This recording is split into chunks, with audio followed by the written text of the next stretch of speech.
Welcome everybody. Welcome to the Rosharon Frenchie Burritos, home of the 3K Pub. And tonight we have a few topics we're gonna be talking about. So just stay tuned and enjoy the live. Enjoy the live. We're gonna wait for a few people to come on in, and then we're gonna jump right into it. All right. Hope you all had a wonderful, wonderful day and is also having a good evening. So let's see. Um, do you want to hear about how Sam's had to refund our $166? Yes, definitely. We want to hear that. What's up, Miss Tangia? Blossom's mom, and now my bird on the lab. All in the family. Shout out to our legacy legend member, all in the family 706, the breeder with alopecia. Happy early Valentine's Day to the couples on the live as well. How y'all doing? How y'all doing? We're gonna wait for just a few more to tap in, and then we'll get this live going. But hope y'all had a wonderful day. All in the family, did you work today? How was work? I didn't do no delivery today. I stayed in, but I'll be back on it tomorrow. And maybe I might stream. Maybe I might stream this way tomorrow, but I want some feedback from you all also. If you all like the stream like this on the road, I haven't done it yet. I'm thinking of doing it like this tomorrow, and I would need some feedback from you. Baby, Miss Tangia said Blossom heard us and she stood up.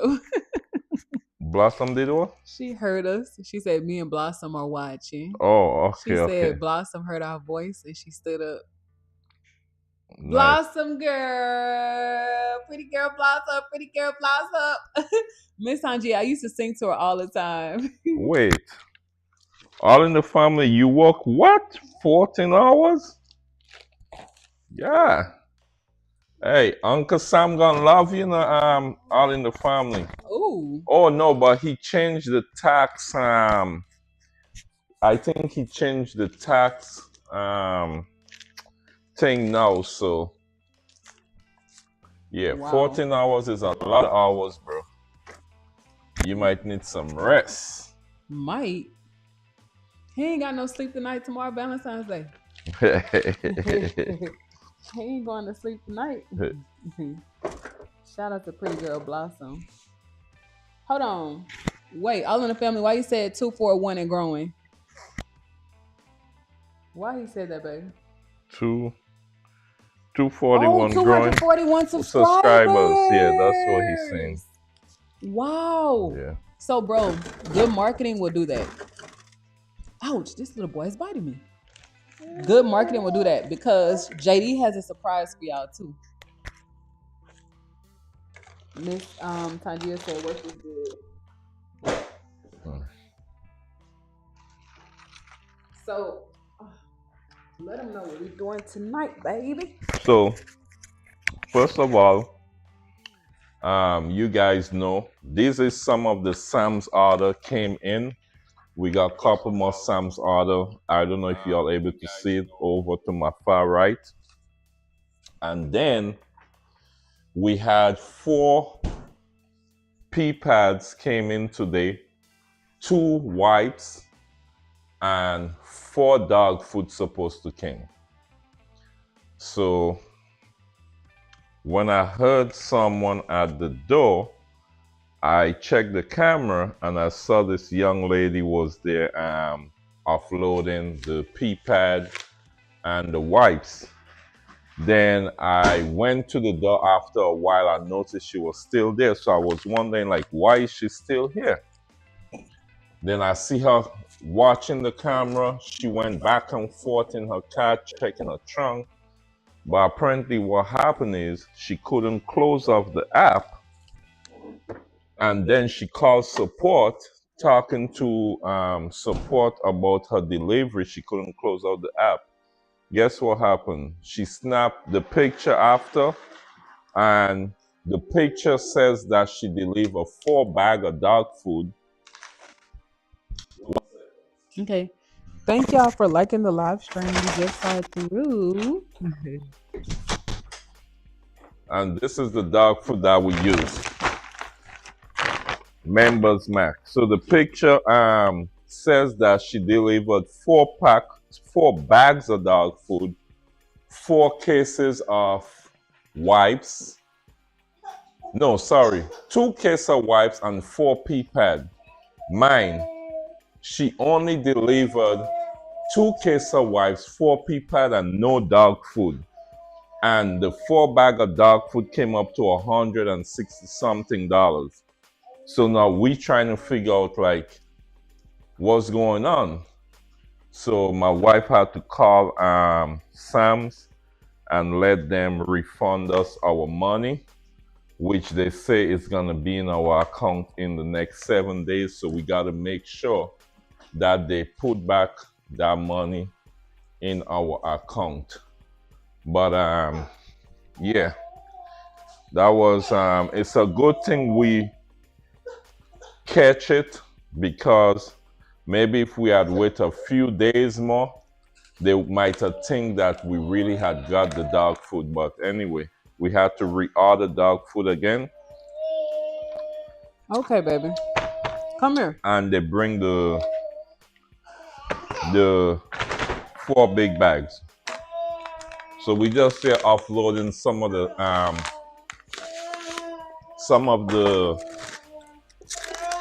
stuff from Sam's for the baby shower. And as you guys know, my foot was hurting me, my back.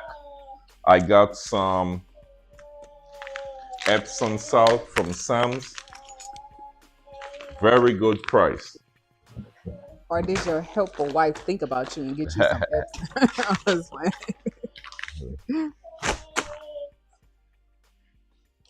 But how y'all doing otherwise? I'm waiting on JD. I know he was busy doing something. he's training, yeah. He's training. But So y'all, we have a question though, because we want to know who cooks for their dogs. If y'all cook for your dogs, let us know what yeah. you feed and how they've been doing on it. Yeah, so Sorry, baby. yeah, we want to know if y'all cook for y'all dogs, because any one of y'all cook for y'all dogs, let us know. Just type yes. We have a few questions. Right? I have a lot of questions. Y'all know me. I gotta know, baby. But Yeah, we're interested in cooking for Mama Dream. We know she likes mush, but you know, we want to switch it up a little bit for her and make sure those puppies come out healthy and nice. yeah. Yeah. So we used to buy some dog foods before for the dogs at.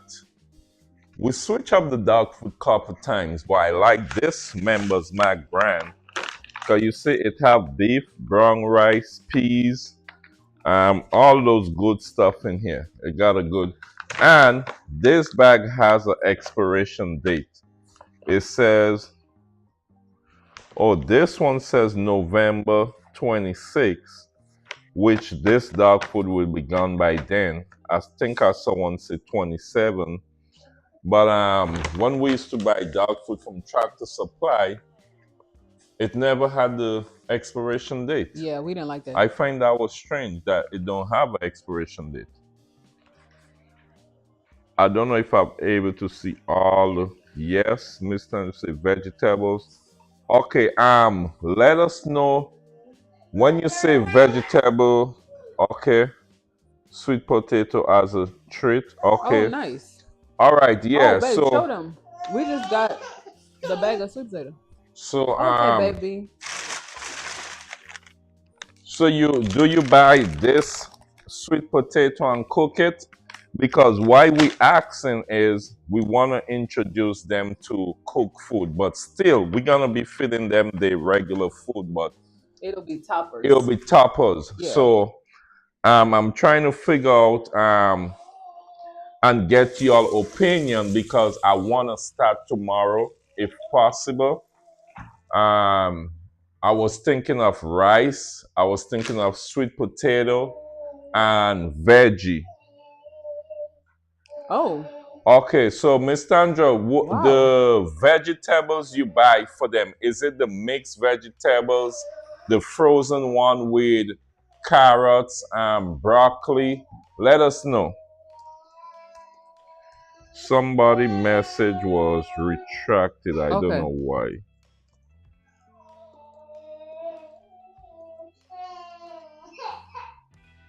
Okay. Do you have this? Yeah, don't They're retract. looking for attention. Yeah. We hope you have a good day Yeah. and you find happiness.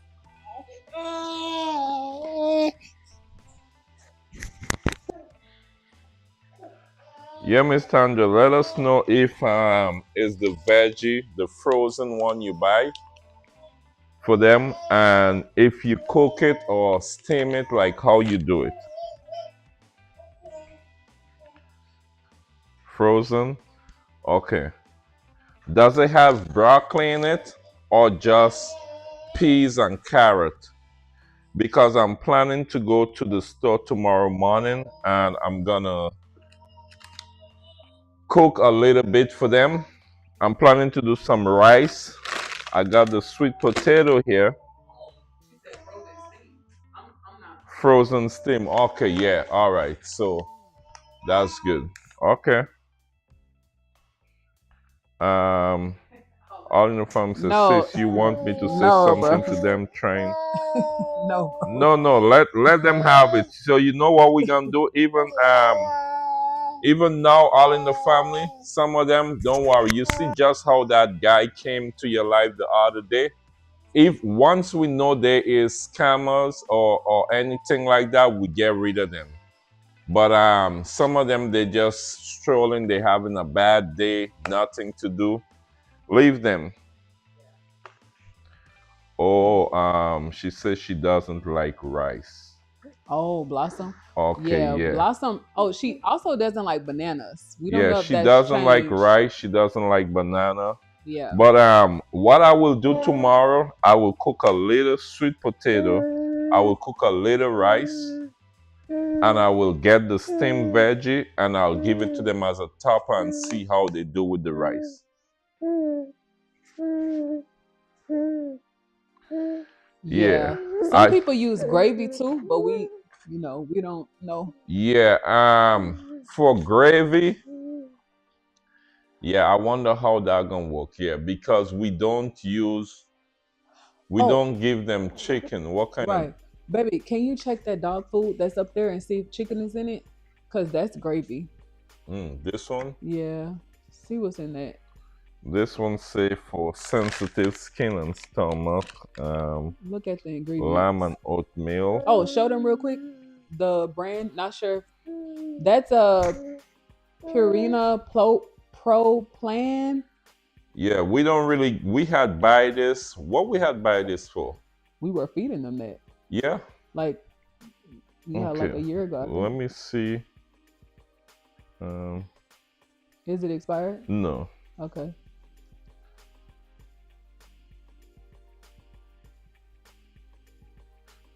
Let me see.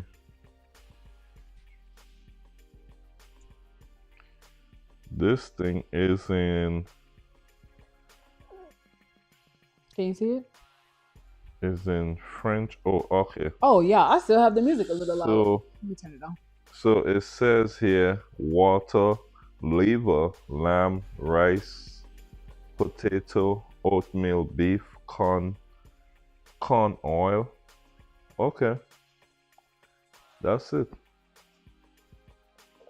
That's what it says. What did it say, babe? I'm sorry. It says water, liver, lamb, rice, potato, oatmeal, beef, corn oil. Water, liver, lamb. Oh, it's lamb. Mm-hmm. Oh, they might like that. Okay. put like a spoon or two on the Spoon. top of their food with the Okay. rice, All right. they might like that a lot. Okay. We're trying to say they don't like it. Gravy, no, I don't. Gravy, no, they don't like it. I will Okay. make them have. Oh, Oh, the one. yes, yes. Yeah, that's why. Yeah, we might try a spoon. Yeah. Oh, she Um. said Blue didn't like it. Oh, Oh, wow. yeah. I think I will also put some pure Mm. 100% pumpkin in there just in case. So Mm. I want to slowly introduce them to it as a topper with the food, but like maybe I'll start like twice a week. Mm. Gradually introduce them, and if I see they like it, I will step it up to 3 times a week. Mm. Yeah. Okay. Let me put this marker. So steamed veggie. All right. So I guess with the steamed veggie, it's already pretty much cooked already. So you just heat it up a little bit. Yeah. Cool. Mm, We'll try it. We'll try it and give y'all an update. definitely. Yeah. Oh, tell them else. What else do you have planned for Alpha? Alpha. Yeah. Well, you plan on working with them since he is a year old now? And Alpha. I'm planning to.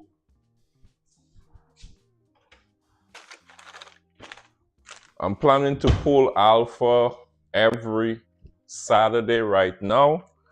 So we got these bags here from Amazon, especially for pulling.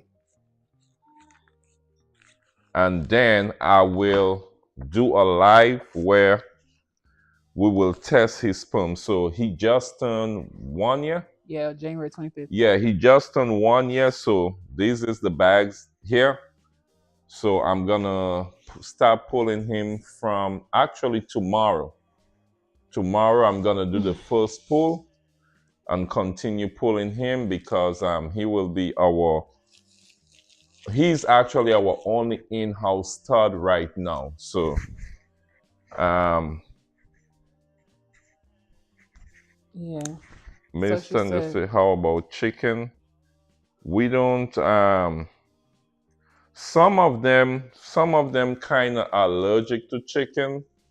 So that's why we don't really take the chance with chicken.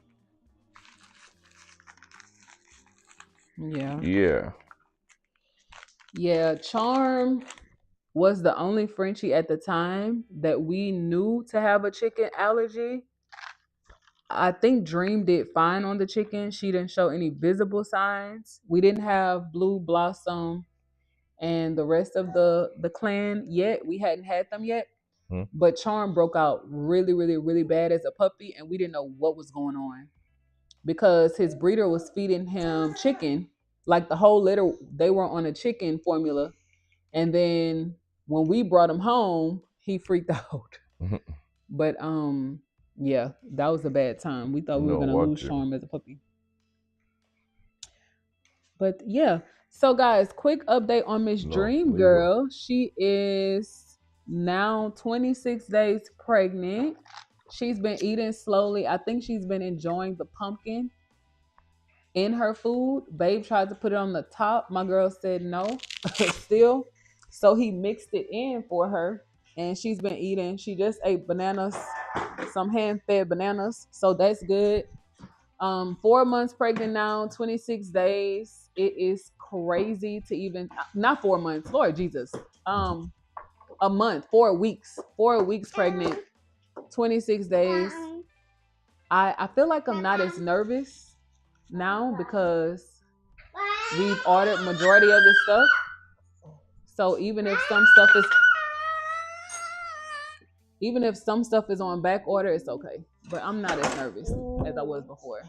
Yeah, but for Dream, I'm thinking of so usually when the puppies are five, around 5 weeks, we kind of introduce them on mush, baby. We kind of introduce them on mush, So since Dream haven't really interested too much in her food, I might make her some mush tomorrow and Yeah. put some a little extra pumpkin in there so she don't get that runny stomach. But I know she loves mush because from her previous litter, when we make mush for the puppies, the little bit that remains, she clean up the bowl. Keep an eye on him, yeah, babe.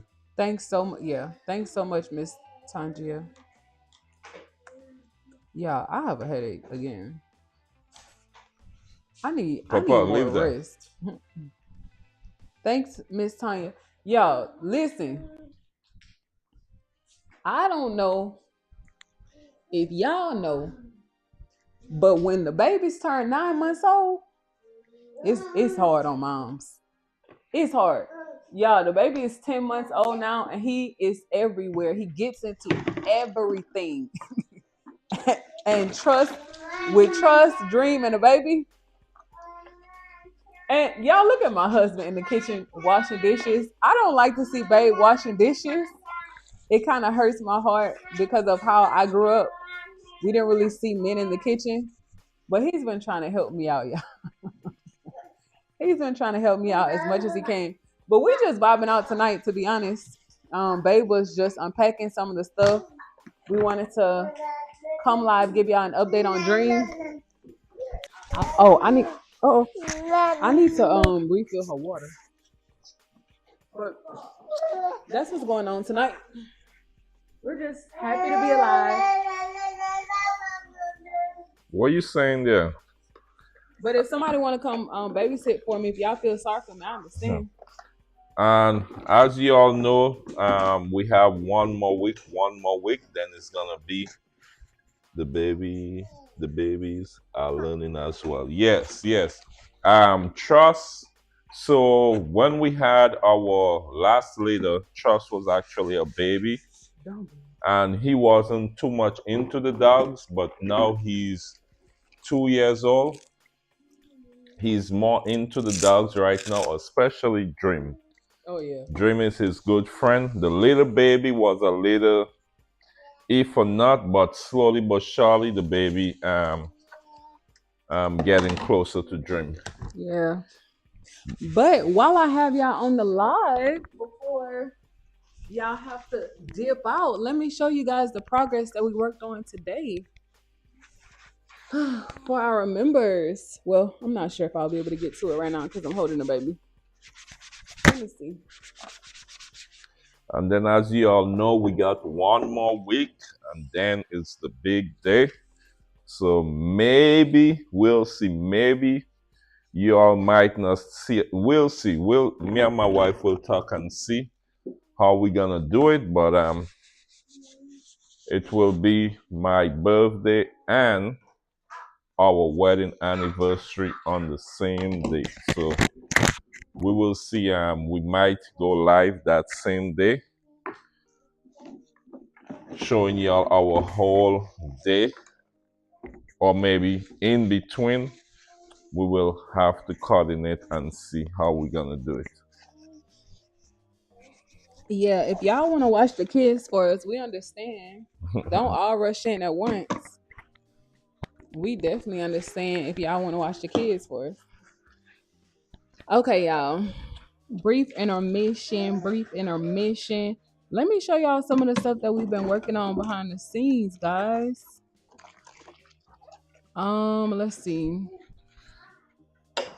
And I see that right now, Thank you, Miss the Sanjay. amount of money we spend is 4,026. That's what it looked like. So, well, last night, 4,226, and it don't stop there. right? We Because still have a couple more well, to spend. I had to make some orders last night too. Even today, we I were mean, still, today. yeah, we were making orders today. We know we have more stuff to buy. Then we still have vaccine to buy. Yeah, but I'm preparing something behind the scenes. I want to show y'all something really quickly. So look, y'all can still see my husband. I'ma just flash it. Should I flash it or should I big time it? Let me see. Let me big time it. Y'all, when I say headache, headache. Okay. Let me big time it. Watch Papa when you finish, baby. Okay. Look. What are you doing? Oh, hold on, y'all. Wait. I can't big time it. Let me get trust. Let me get my child. Let's see. Can you see? Wait, baby. Thank you for liking the live stream. We appreciate it. Wait, baby. Wait, y'all. Okay, so this what's on the screen is one of our blueprints. Is a Yes. blueprint he have? Yes. Yes. Thank you for liking the live stream. So we wanted to wait until at Upper Deck Frenchie's got on the live, but we know he's with the training client right now. But I wanted to shout out our blueprint member because, guys, we just did his logo for him yesterday and his YouTube channel banner, and he's already doubled in subscribers. And that's without us even uploading any new videos, but we have full managerial rights over his channel. And I love the fact that he's growing now. He only needs 20 more subscribers to start going live and for YouTube to release him. But I'm super, super, super proud of his growth. And I definitely want you guys to subscribe to his journey and let us know how you like his new marketing and branding. Of course, he is a disabled veteran. That is why we have marketed him as Upper Deck Frenchies, disabled but destined. So let us know how y'all like his new banner. I absolutely love it. But as I designed it, I thought, he might want some changes, but he loves it. His wife loves it. His whole family loves it. So we're super proud of him and his growth. Okay, then I want to turn your attention to Holiday Bullies because him and his wife have also become Blueprint members on the channel, and they have given us full managerial rights. So as you can see, their marketing and branding looks different as well. They don't have any videos on the channel. Their channel is now under construction, so I went ahead and changed their YouTube channel banner, and I uploaded their new logo today, guys. So I know I've shared this with the members, but I had to retouch their logo and revamp it for print style. And this is what we came up with. We absolutely love it, love it, love it, love it, love it. So this is what it was before. And I, just touched it up and optimized it so that's us. Papa, So careful, no. it can be more appealing to the eye like this. But if you guys have any questions, you can definitely, check out channel memberships if you want to learn how to turn content into cash. Now back to you, my baby. Jason, Josh. Oh, Jay Sean is back. Yeah, Jay Sean said both look good. Thank you so much, Jay Sean. We appreciate that, bro. Yeah, thank you so much. But we are actually on day number 30. Then these beautiful puppies is gonna be here. So we're on day 26, but we have 30 days left. 30 days left? Yeah. Okay. That's the countdown. We have 30 days left. So I need to see next week. I need to see what next week, Friday or Saturday is. Because I think I want to do a next live ultrasound. Okay. Okay, she'll be 5 weeks, so that's good. I want to catch her around 35 up. No, that'll be awesome. She'll be 35 Okay, so we'll see if we could do it either Friday or Saturday night. Make sure I have everything set, but we can get a good look. Well, we just ordered some more ultrasound gel to make sure we have enough gel, because sometimes if you don't have enough gel, you won't get a good look. So we make sure get some extra gel to do it. And then I want to do a next one when she's like about 50 something day. Okay. Yes, Saturday night. Okay, Saturday night then. All family says Okay, all in Saturday the night. family.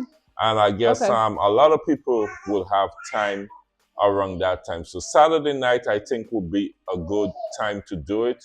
Maybe we'll do it around 7. We'll see. Okay. Give it to mommy, Papa. Thank you, Maybe baby. we'll do it around 7, but we'll definitely let you all know. Yeah. The daycare is going hammer, bama, slammer. Yeah, tonight. we'll definitely let you all know, because I think by next weekend we will able to see for sure. Yeah. I'm excited. Yeah, we'll able to see, and then when we reach number around 50 or 55, I want to do a next one.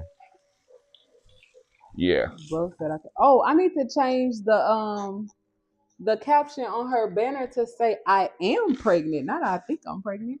Mm. I am pregnant. Yep. Yeah. I need to change it. Yeah, if y'all see what the baby's doing. Hmm? But I'm like, What? where y'all get all this energy from? Because mama's a little tired. No, that's Y'all, for the and I'm dogs. wearing my YouTube shopping hoodie that they sent us. It's so cute. Babe, are we putting up the creator and the thing on the DNA wall tonight? No, not No? tonight. Okay. My baby said, oh no. Baby, you want to cook the food for them tonight? And just have it ready? No. So we don't have to rush? Mm-mm. Okay. I I'm trying to can't get it wait. done. The big 6. Yeah. I'm thinking so too. It might be 6.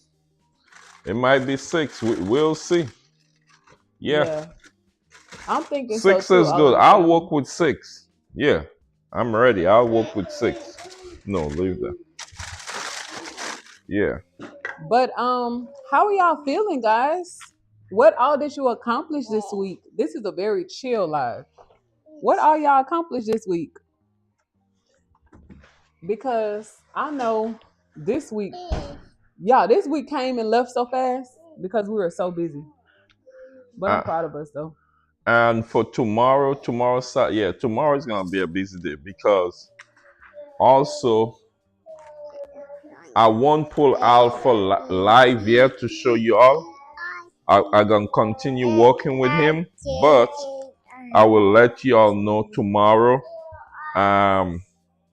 how he did, and maybe how much CC I got from him tomorrow night. All right. So tomorrow night I'll let you all know. So Well, you know tomorrow's Valentine's Day. oh, The tomorrow is lovers might be Valentine's. out. So yeah. We might might do a skip. morning. Yeah. Maybe A morning or midday. We'll see. Yeah. This one's for the lovers. If you're out there, let me keep you safe. Y'all know that song? Mm-hmm. Who sang that song? I think that's is that Robin Thicke? No, not Robin. I think that's Justin Timberlake. Yes, baby. You want to say something? Mm-mm. Oh.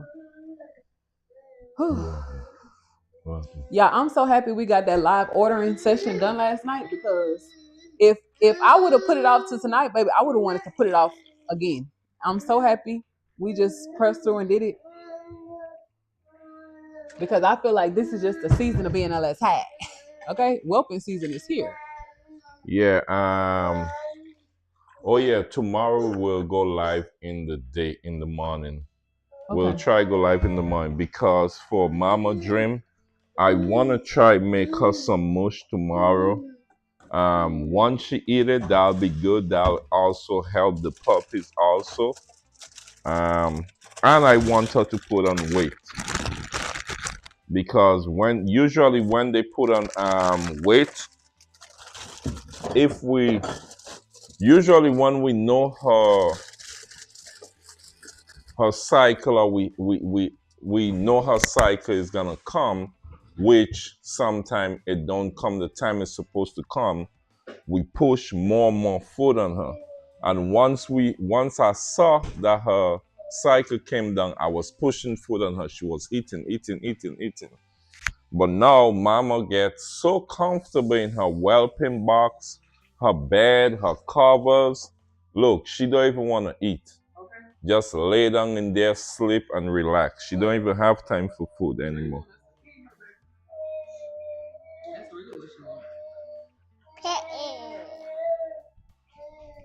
Yeah, but she's right there, laying down right here, just chilling. But once I mix up that, I got her. Tomorrow when I make that mush, I'm telling you, she won't bypass it. Because I'm gonna take some of this food. I'm gonna even make it easier for her. I'm gonna grind the food down. Grind it down like I'm making mush. I'm not even gonna put the hot water in it. I'm gonna grind it down, then put the hot water in it. I'm gonna put some pumpkin, some, how you call it? How you call that milk? Goat's milk? Goat's milk. And give her some goat's milk in it, everything. And when I put it in front, I'm telling you, she's gonna eat all. Okay. And if she want a second plate, I gonna give her a second plate because we want her to eat as much as possible. Okay. Yeah. The more Mama Dream eat, the better also for the puppies and the better for her after she have those puppies, because you know once those puppies get here and they start nursing on her, she's gonna be small, losing a lot of energy, so she gotta eat. Mm-hmm. Yeah, like me. Dream, she gotta eat. That's why I can't wait till this little baby get off of me, baby. Yeah. I'm tired. Okay? I'm a little tired. That's right. Josh, yeah, he said the things you do for your fur babies. Yes. But Jay-Sean, let us know where you're from, bro. And if you want to come up and introduce yourself, let us know. And where you located. Yeah. Let us know where you're watching from, because you've been very insightful and helpful on the channel. And we would love to meet you if you have time. Just let me know. That's why we kind of getting everything, most of this, well, not most, everything. That's why we getting everything right now. Yeah. Orders been coming through the house every day. Even today, we order more stuff. So yeah. We're gonna figure out what day next week. We're gonna figure out what day next week we're gonna do the baby shower. So we will schedule the baby shower. No. We will schedule the baby shower in advance so you all will know, because we want all of you all to be there. Everybody is invited to Dream's baby shower, okay? Here you go, baby. You want to do it next week or you want to do it in 2 weeks, babe? Like the first week of March. What you think? I know Dream is your girl name, but you wanna share her moment with your birthday, our anniversary, or how you feel? Because we could always do it. We could do it the first week, maybe. Yeah, I feel like this week introducing the dogs to new food, pulling alpha, and trying to get stuff done for the members is gonna be heavy. Okay. Yeah. So we'll do it the first week in March. We'll do her baby shower. Okay. Yeah, and that gives us and then she'll look pregnant. Yes. Yeah. So right after we do her baby shower, the countdown gonna be start. Yeah. Then y'all will be on whelping watch with us. Yeah. Okay. But yeah, I think it'll be more special, right? If she looks pregnant. Yeah. And then we have to schedule her maternity photos. Oh yeah. Okay. We even forget about her. Dream is going out like me, baby.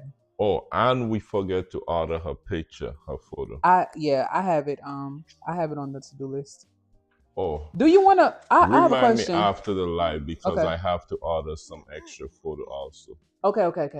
So, Do you want um, to get that done tonight or tomorrow? yeah, we could do it All right. tomorrow. Okay. Oh, okay, Jay Sean. You gonna read about it? You want me to So, get it? I'm located in Eastern North Carolina, a small county town called Hokoton. Hookerton? Oh, that do sound like a country. Hookerton. Baby, I'm from Hookerton, North Carolina. Hmm. That sounded a little country, Jay Sean. Oh, I bet you got an accent bad. Jay Sean, let us know if you want to call in. We can arrange it if you have time. So, Jason, are you a breeder or let us know?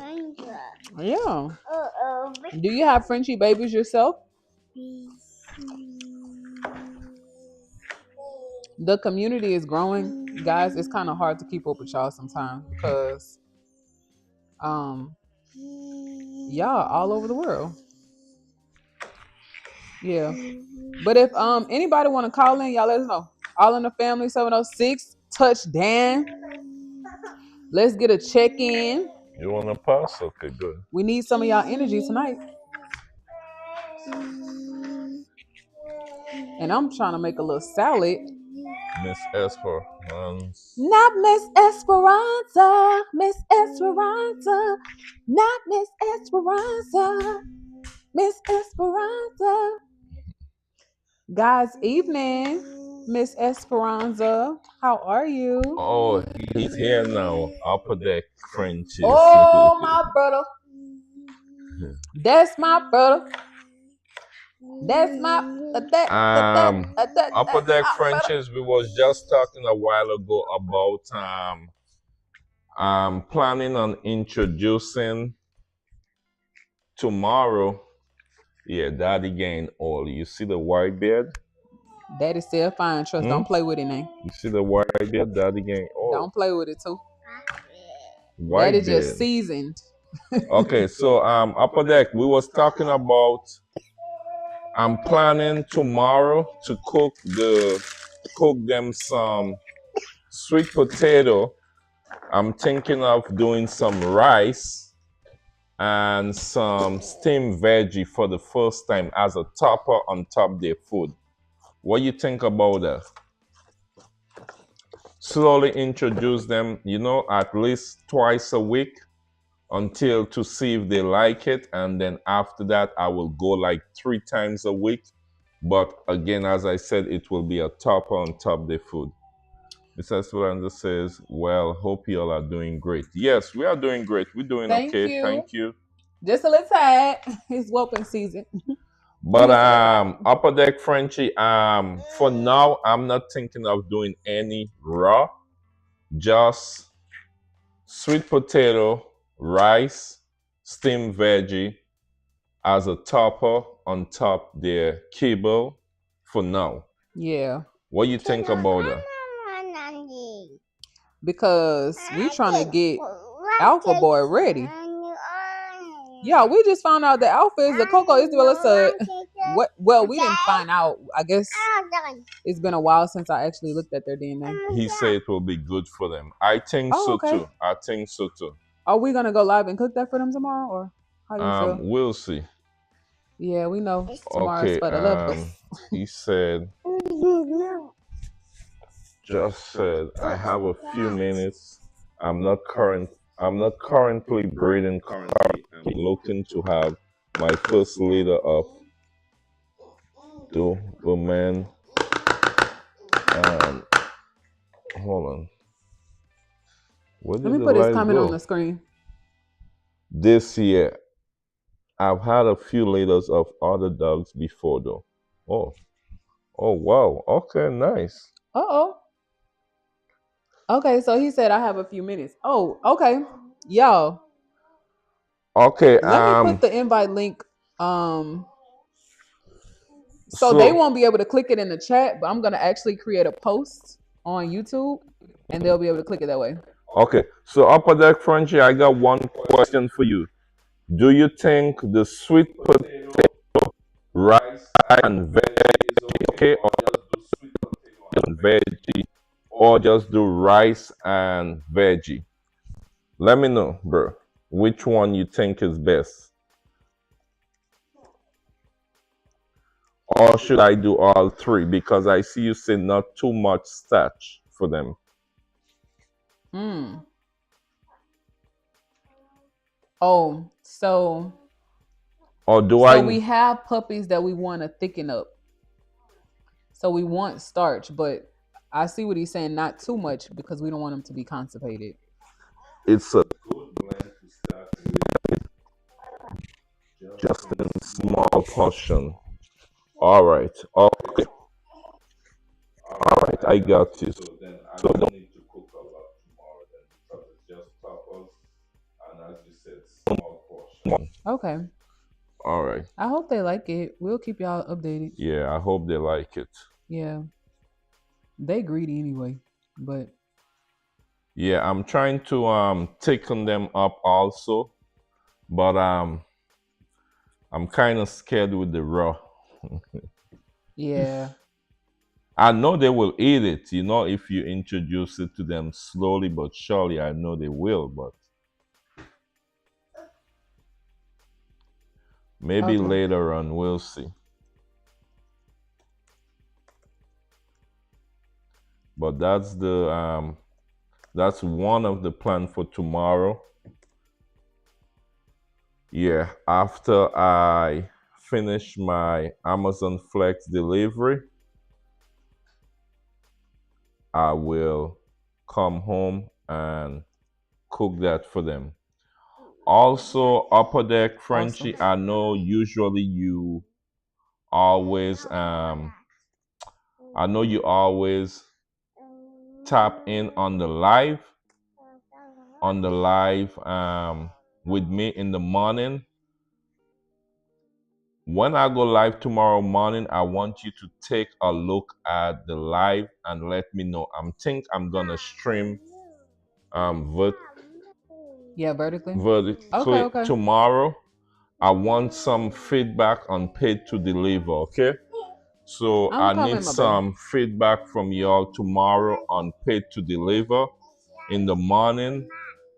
If you are able to tap in, if you are able to go over to paid deliver in the morning, just let me know.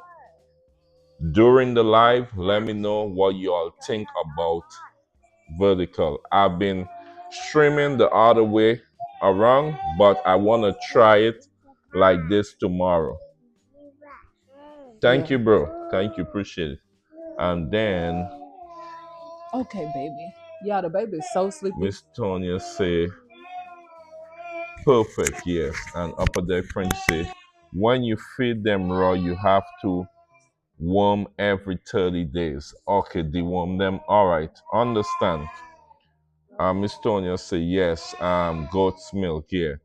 They love goat's milk. Yeah, they love goat's milk. I might put some in dream mush tomorrow for her.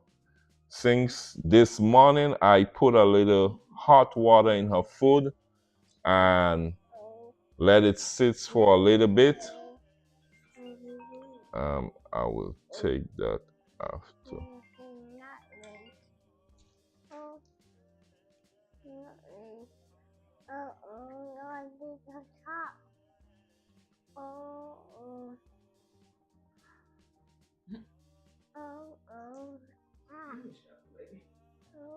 Yeah, the baby's eating avocado.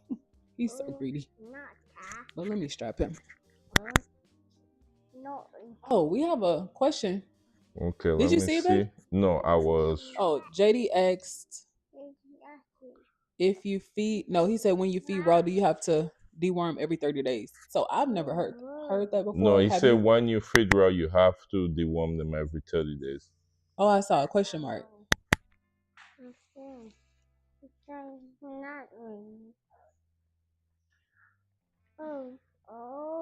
Yeah, because I think one time we was talking off the air, and I think he said he dewormed them every 30 days because he feed raw.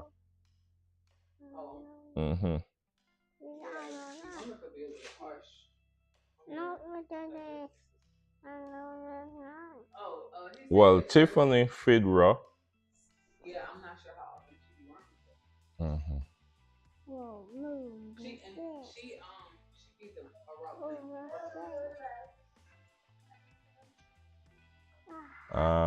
Upper deck Frenchie say I am talk texting while I'm driving. Type on my bike.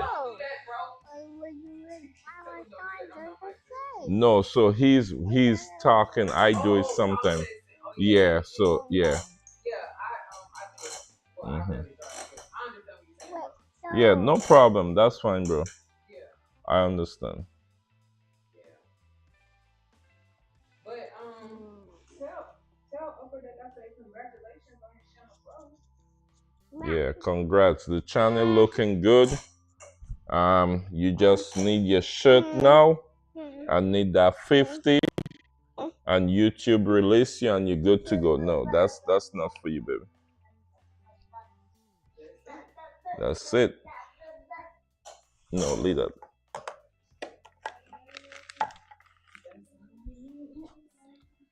Yeah.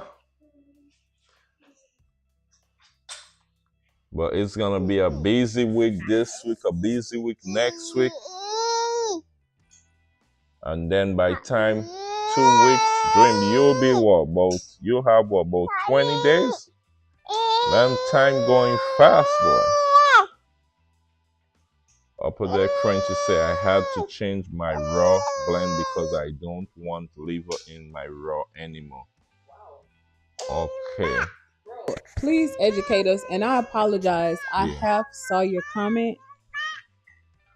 I didn't see the part when you said I'm talking texting. I didn't see that part, so I apologize.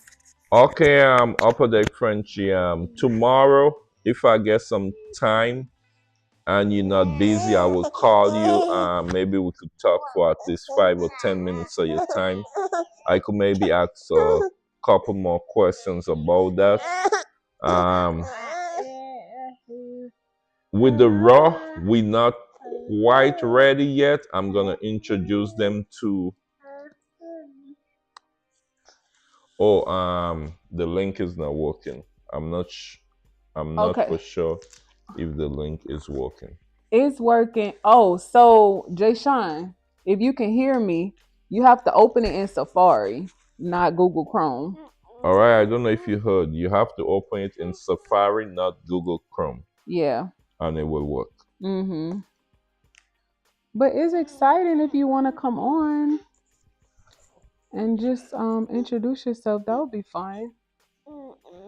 Okay.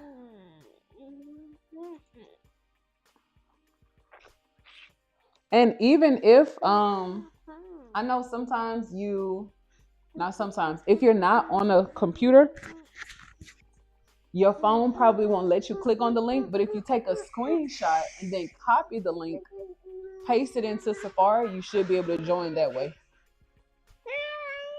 But let us know if you have any issues with it. I'm about to make this good old salad, baby. You want salad with it? Okay, Want a little bit? just a little. Upper deck Frenchie, what the liver does? What exactly the liver does? What make you wanna stop?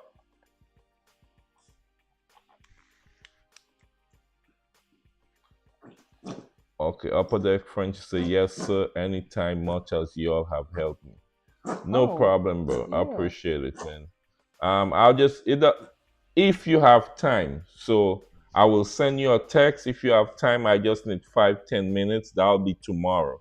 Godspeed, okay?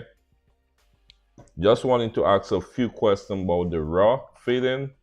I know we're not quite ready with the raw yet, but I really want to start introduce them to a little sweet potato, some veggies, and all those kind of stuff. Yeah. Yo, I wish I had video clips of it. When we were in Dominica, Babe's aunt and cousin, they have. Oh, it works. Awesome. Let me go get it. That's Jay Sean calling, guys. Okay, okay, baby. Let's see, Jay Sean. How you doing? Hold on. Let me put you. You're in the green room. Let me put you on real quick. Y'all, it takes a lot of courage to join somebody's live stream. Let me tell you about it. I'm so happy he joined. He's joining. Okay. Wait. Not. I'm coming, Jay Sean. Jay Shine. Thank you for Hey, coming how y'all doing? on. Good. Okay, Good, we good. haven't got it yet. Yeah. Oh, okay. You should see the change soon. Thank you so much for coming on. Let me bring the laptop You're over here. welcome. Thank you for No problem at Okay, all. do me a favor. Okay, great. I was just gonna say move the comment over his head, but Okay. all right, we all set. Okay. So introduce yourself. Let us know how well, I know you told us you were looking on information for bigger dog breeds and then you stumbled upon the page. You've been following for a couple months now, and then you just so decided to introduce yourself. Yeah, so like I mentioned, I think it was last night, I was just looking for information, and your video, I'm trying to remember which video it was. I think it was like your introduction video, and I sat there and watched it with my wife, and oh man, I like their energy. So I just subscribed to the channel, and every once in a while I would go back and dig through some of your videos, and then like I said, I noticed that you guys started. Well, I picked up on it. I think it was like Monday or so that you guys were doing lives consistently. So I was like, oh, I'll just start tuning in to see what I can learn. Or pick up or maybe add to the conversation as well. You- Am I still on? Yeah, Yes, you're still yes, you're on. still on. Okay. There, it's lagging on my end. I'm sorry. No, you're fine. You're fine. Yeah, out here in the country, we don't have good internet out here. Yeah. And Hookerton, huh? Correct. Hookerton, North Carolina. We have one stoplight here, and our closest store is about 30 to 45 minutes away. Wow, What? Yeah, we're out here in the sticks. Wow. wow. So you should be the only breeder, right? Yeah. In my area with Dober, now there are a few other people, but they're not doing it. I guess I don't want to put anybody down, but I guess like ethically, I guess that's a good way to say it. And that's what I told my wife. Once I got out of dogs a while back when I went off to college and all of that, and I told myself when I got back into dogs, I was going to do it the right way, making sure whenever I did breed. Or just have just another pet, I was going to do it the right way, with feeding raw, with learning my training, learn how to, get better with training and stuff like that, breeding right, and making sure I'm doing everything, crossing all my T's and dotting all my I's. So, Mm. That's awesome. That's awesome. Jay Sean, I'm not sure if you know this, but if you click the little chat, sorry, Dream. If you click the little chat icon on your screen, like the same screen that you called in from, you will be able to Mhm. see the chat live. Oh, okay.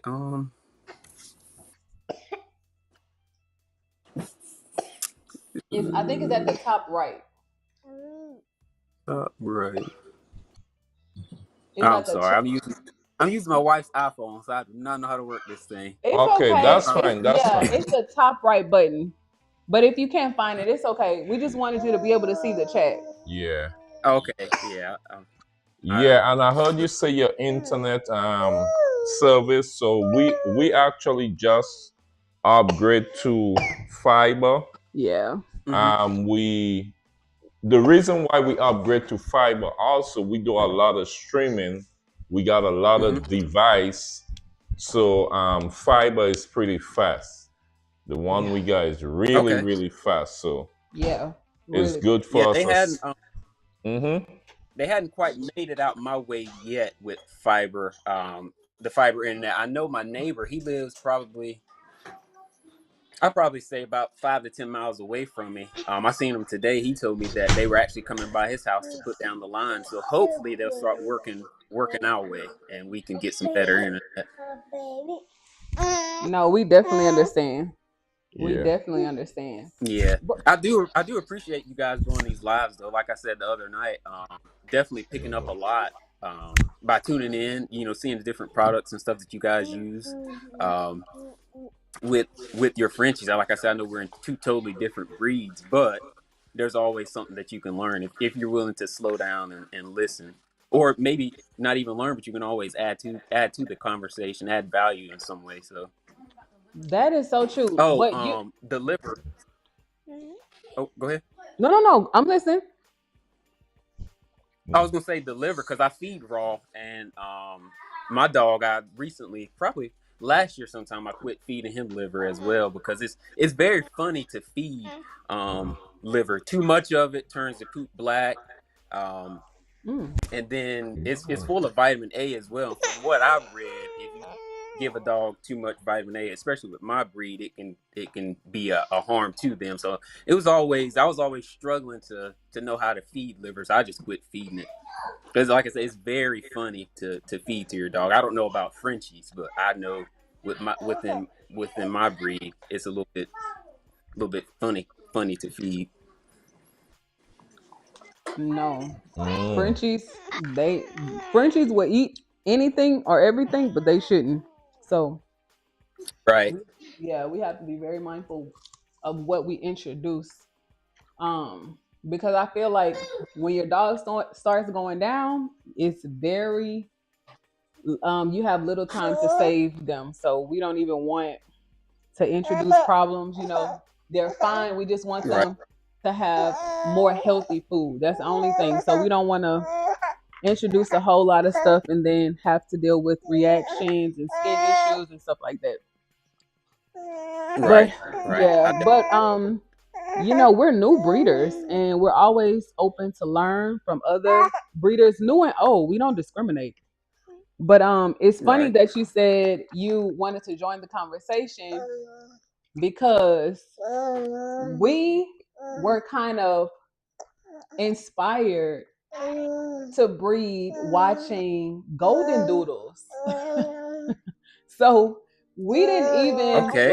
yeah, it's so crazy. We didn't even draw inspiration from Frenchie breeders. We fell in love with like the golden doodle um breeding methods, which is so different from ours. But if that helps you in any way, we definitely understand how you can see a breeder and you're like, okay, well, this does not apply to me, but what can I take from it?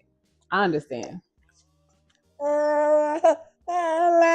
Right. So now, funny that you say that. So actually, I made a connection with a couple. They're out of New York. I heard a little bit about their story, and I found them on social media. And I actually reached out to them. This is about 2 weeks ago, and I was actually able to get on the phone with them. We talked for a while, and they're going to be mentoring me No. space, but they're breeding golden doodles. So two totally different breeds, but will still apply. Each totally different breeds. So that was pretty Wow, that know is that. funny. I just fell in love with like watching the moms self whelp. I think that's so beautiful. Mm-hmm. Yeah, I fell in love with that.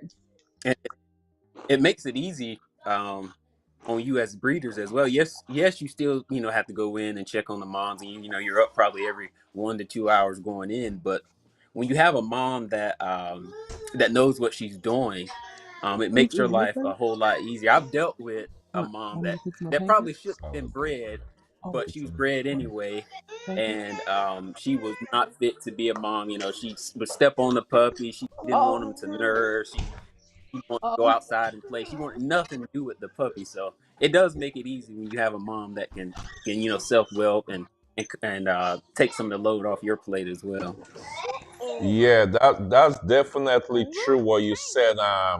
Like Dream, we know she can self-help, but we still um we have the time, but we don't let herself well. We'll wait after a certain amount of weeks, then we'll let her go in over, because if you see how we have the whelping box set up, we have it set up in a way where she could get access, but we block it off. No, we block it off. So when it gets a certain amount of weeks, while we here, we open her side and the puppy side. She'll jump over. You know, they gonna rush her, wanna nurse, and then when she feels like, hey, that's enough, she gonna jump back over on her side.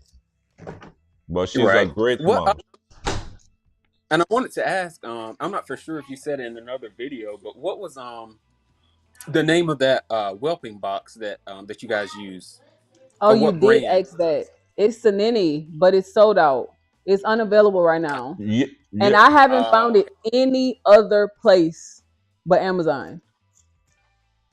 okay. Yeah. Yeah, I've been looking around. I was like, man, next time I get on the live, if I remember it, to ask what that brand, because I've never seen anything like that to where you can add. I think you mentioned you can add rooms or different compartments to it, make it Yes. bigger. Okay. Yeah, but we gonna still be checking for when it's available, because we put in a whelping list together where you can Hmm. actually click it and it will take you straight to Amazon and you will see all that you need to buy. Yeah. But this whelping box was almost 400. It was 4. Yeah. Yeah, $400. But I'm not gonna lie, it's worth it. Yeah, It's definitely. worth it. Because it's the tallest one that we found. And we went through 3. But this is the tallest one that we found. They seem to be comfortable in it. It's so easy to clean. And it's low maintenance. Like, it doesn't have screws or weird assembly parts. I love it. I love it. Right. But I don't know if you saw this in one of the previous videos, but last litter, no, maybe the last 2. Babe came up with this idea to separate the puppies, so he made like cubby holes. So not only can you, I'll see if I can turn the camera just a little bit. Okay. So if you can see that, okay, you can. So Hmm. it hasn't updated on the stream yet. Let me make It's sure. up now. Okay, it's up. Okay. So this one room can be 4 rooms Okay. or 2. So he came up with this idea for, I think, go home day. We had just bathed the puppies and we didn't want them to contaminate each other. So you can make one room 4 like little cubbies or 2 slender rectangles, or you can have 4 and 4, which is 8, if you need to separate your puppies if they're like sucking on each other. Hmm. But I thought that was so cool. Yeah, that is different. I haven't seen anything like that before. Yeah, I thought that was so cool. But we love the ease of it. It's so easy to assemble. Yeah, I'm gonna have to keep checking back on it. I know you said they're sold out, but I'm gonna have to, like I said, I'm gonna keep that in the back on the back burner so I can make sure I get me one. I like that. Yeah, Yeah. yeah, I love it. I Yeah. love it. It's good, easy to clean. Everything, it could last you long. Yeah, it's a good It's welcome box. amazing. Yeah, it And is I'm truly I'm amazing. surprised that all of them sell out. Sold out. Well, I feel like it's the best Okay, one on okay. Amazon. Yeah, I was gonna ask too because I literally do not know. I don't know much about this breed at all. But are those dogs athletic? Ours are. Okay. Ours. Yeah, I don't know anything about this breed. Yeah. I just seen So I've seen people advertising as like a Donna. I met a guy down with my wife and I friend, and we met a guy. He was selling his for about $10,000. But like I said, I know nothing about this breed at all. you said 10? 10, because I Yeah. guess he was telling me about like the colors and all this and that. I think he was telling me that some of them can come out with like blue eyes and stuff like that. Like I said, all of that was new to me. he was telling me that, and I remember it like it was yesterday. He and I were talking, and this guy came, and he had one of his puppies in his hand, and this other guy came up and found out he was a doctor or whatever. You know, talking back and forth, and he asked him, was he a breeder? He said, yeah, and he asked him how much his puppies were, and he told him $10,000, and the guy didn't blink. He's like, okay, just let me know whenever you know you got another litter or whatever dropping on the ground, and I'll be interested in getting one. Take it, man. And I was shocked that that those dogs went for that. Like I said, this whole the Frenchie world is something totally different, totally new to me. Mhm. Yeah, yeah. So actually, our Frenchies with the pedigree, the DNA structure, they worth over 10,000. Yeah. But we are veteran-owned business, and we try to keep it reasonable to help families. We try to keep the price Right. in between there. Like for this Yeah, a year, working man. Right. yeah. So for this breeding here with Dream right now, the puppies. That's what we're supposed to be talking about tonight. We're Yeah, supposed to be yeah. talking So about it's a some. good thing you said that. So this Yeah. breeding right now, we are the Rosharon Frenchie breeders, home of the 3K pup. But for Mm-hmm. this breeding, it's a different price. So our pricing structure has changed for this particular breeding, and moving forward, it might go up, and then maybe we might reach a time where we cap it. But for this breeding, for sure, it won't be 3K. And when we say 3K is last year it was 3K plus tax. Same thing as this year. I won't see the price now on the live, but it's gone up, and you have to pay tax also. So we are registered own business.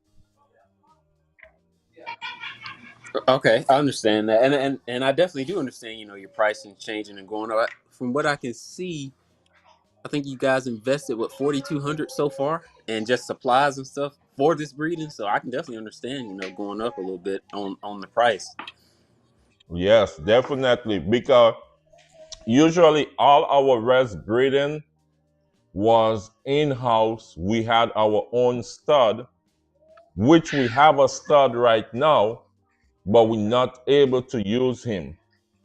And it's her Mm-hmm. brother. And it's her brother. So Oh, we had to go out and get a stud.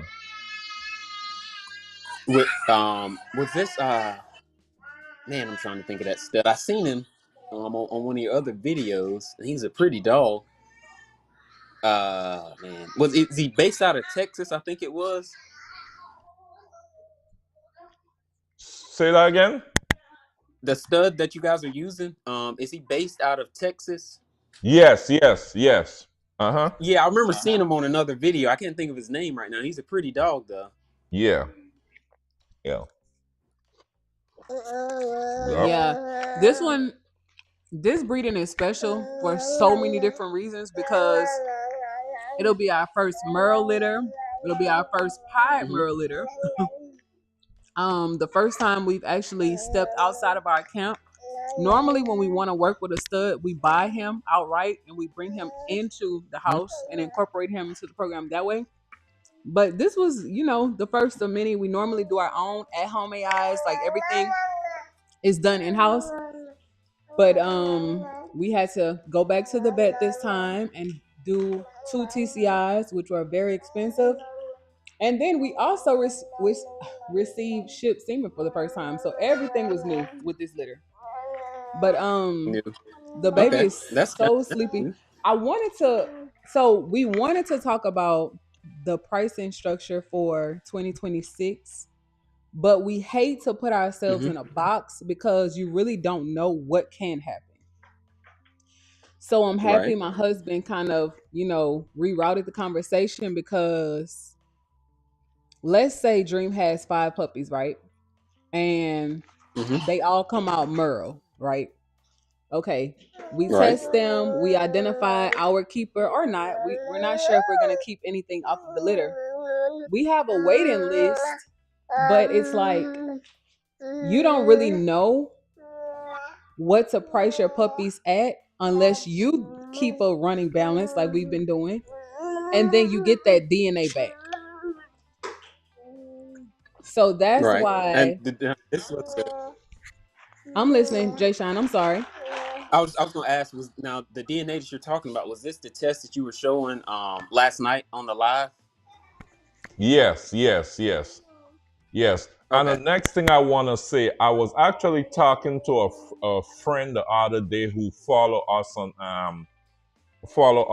the Rosharon Frenchie Breeders, and he was asking me some question, and he was asking some very interesting question, because one of the questions he asked me was, do you sell your female for a different price than your male?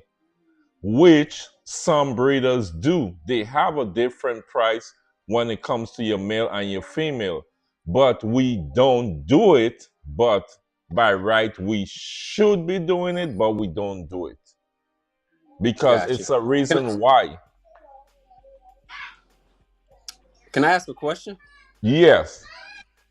In your program, have you noticed which one is more important in your program, the males or the females? Okay. So I That's a can great speak. question. That's a great question. I can speak, and then I'll leave my wife voice her opinion on that one too. Okay. So both of us gonna voice our opinion. So for me, because we don't do a lot of stud credit, Mm-hmm. is it stud credit? Yeah. Because we don't do a lot of stud credit, I would say the female. Although 90% of our dogs' DNA, we have them printed up here right now. They have good DNAs. But from my opinion, I would say the female. What you think, baby? Come, Papa. Okay, so Jay Shine, that's a great question. Honestly, anytime you want to come back on live, please. Mm-hmm. Please do. So, in my personal opinion, I feel like it's an ecosystem and they are both equally important because you can't have a litter without a stud, right? Right. And you can have a fire stud, but you won't have a litter without a female. So I feel like they both do the job. I feel like when we chose to downsize from 10 dogs to 8 dogs and then from 8 dogs to 4 dogs, I feel like we have a very fine-tuned system and Mm-hmm. program for What? 2026. And here's why. Having a stud dog in the house to me is kind of like a safety net and your security. Nothing is promised. Everything is planned, but nothing is promised, right? Right. But what we've learned is having that stud dog around your females kind of keeps their heat cycles regular. Okay. Right. That makes And sense. yes, and it can act like our stud alpha, he acts as an indicator to us to let us know when a female is about to come into heat. Yeah, he's doing his I guess like the nature's progesterone test. Yeah. Exactly. And I feel like females, like we need to be around testosterone. Like it kind of keeps us feminine. Right. I Yeah, I feel like just like in life, females, like human females, women can be very catty, but I feel like having that alpha male in the house and around them kind of keeps everything balanced. So I love this question. Honestly, I feel like we should bring this one to the main stage. This should be in a video because Yeah. that's a great I question. have one more thing I would like to add to that. Next thing again is you could have a fire male, good DNA, and let's say your female didn't come in heat when she was supposed to, like dream, right? It delayed Mhm. for a couple months, right? But guess Right. what? That fire female depends on how much his start credit is. The fire male, sorry, depend how much his start credit is. If your marketing is right and you push him out there, you could be bringing in Like I mean, 5, 10,000 a month. Depends on how much you could bring in more. It just depends on how much your start credit is and how much you marketing him out there. So that start could keep on bringing in money right through the year for you. That's a Yeah, and good that's point. true.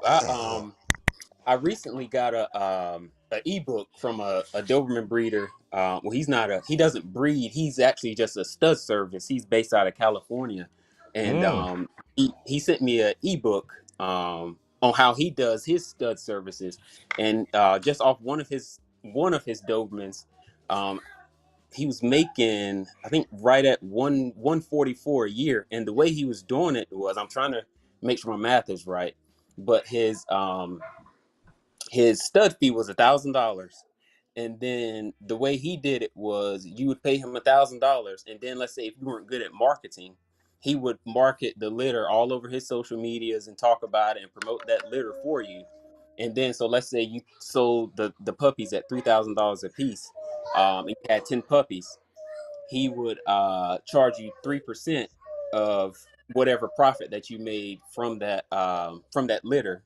So he would off top take $3,000 just for marketing plus his $1,000 stud fee, and he was making close to $4,000 a month. And he would breed one of his studs. I think he said with one stud he was doing like um, 2 to 3 breedings a month. But he said, now I'm going off of his ebook, he mm. said he noticed with when his stud fees were higher, it was he wasn't doing as many breedings, but when he dropped it down to 1,000, his breedings picked up, and then obviously I think he has five dogs, but he does that same thing with each one of his dogs. And like I said, I think it's 144 a year that he was said he was making just off of his stud service. That's brilliant. I like that way he does it. That's smart. But let me that so look at this, right? Hmm. I understand what you say, but look at this. So somebody pay him $1,000. When the dog Right. have puppies, he get 3%. But look at this. Hesse like I'm in Houston, Texas now, right? Okay, Hmm. I told him I have a breeding, I have a Doberman. He get that sperm to me. How he's guaranteed, even though you do a contract, how he's guaranteed that that person is going to pay him the balance The of money for marketing. Yeah, see, now that's and like I said, I'm going through his book now, but Yeah, that's just something I picked up on. I'm not understanding how he's getting that money back, yeah. for marketing. I don't know if he requires a deposit first or how he's doing it. I don't think I've got to that part yet in the book, Mm, but um but yeah, like I said, that is an interesting question that you yeah. asked. But I feel like so that's okay. I kind of look at it from two ways. In terms of marketing, it's brilliant, but in terms of burnout, it might need refinement Right. because if the puppy has not puppy, if the stud has a low stud credit, right? Hmm. That means everybody will want to work with him. Right. That means you will have to be available mainly around the clock. That's true. Now I know he does have some guys, so he breeds European Dobermans, and there's two different lines. There's an American line and there's a European line.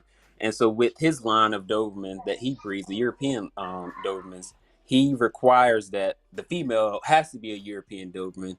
They have to be health tested, and then they have to be of age, and then they can't be like any weird colors. So like in the on the American side of things, you have the black and rust, you have the Hmm. red and rust, you have the Isabella, which is like a blue and rust, or you can say it's fawn, and then you have the albino, which is like a straight all white Doberman, which is they're super rare. But he doesn't breed to anything that's not with the standard of the European Doberman. So I know Mm, that from what I did read, I do remember reading that part.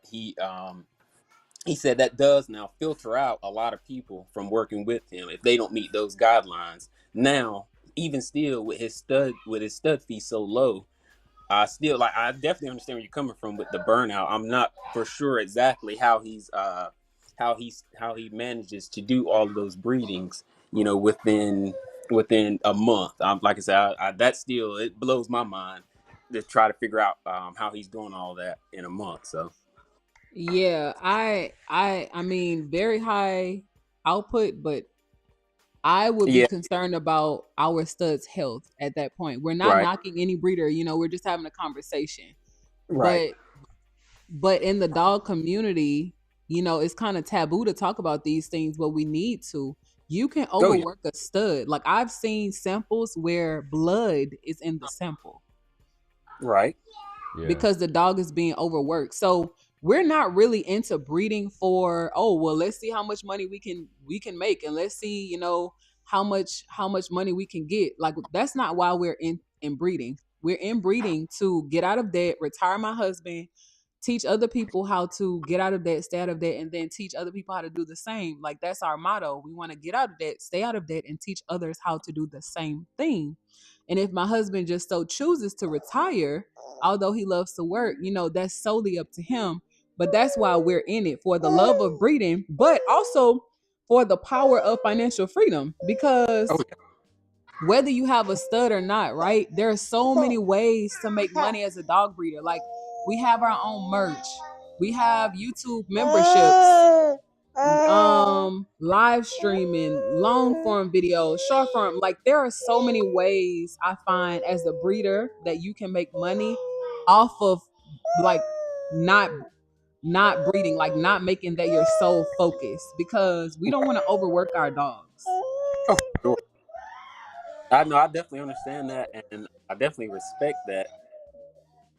And that is, like you said, that is conversations that need to be had within, I guess you can say, within the industry. Because there are some people that jump in it.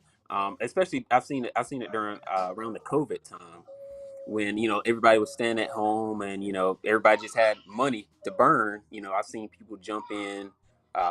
Especially I've seen it with the golden doodles. I've seen I it with can see it. the American bullies.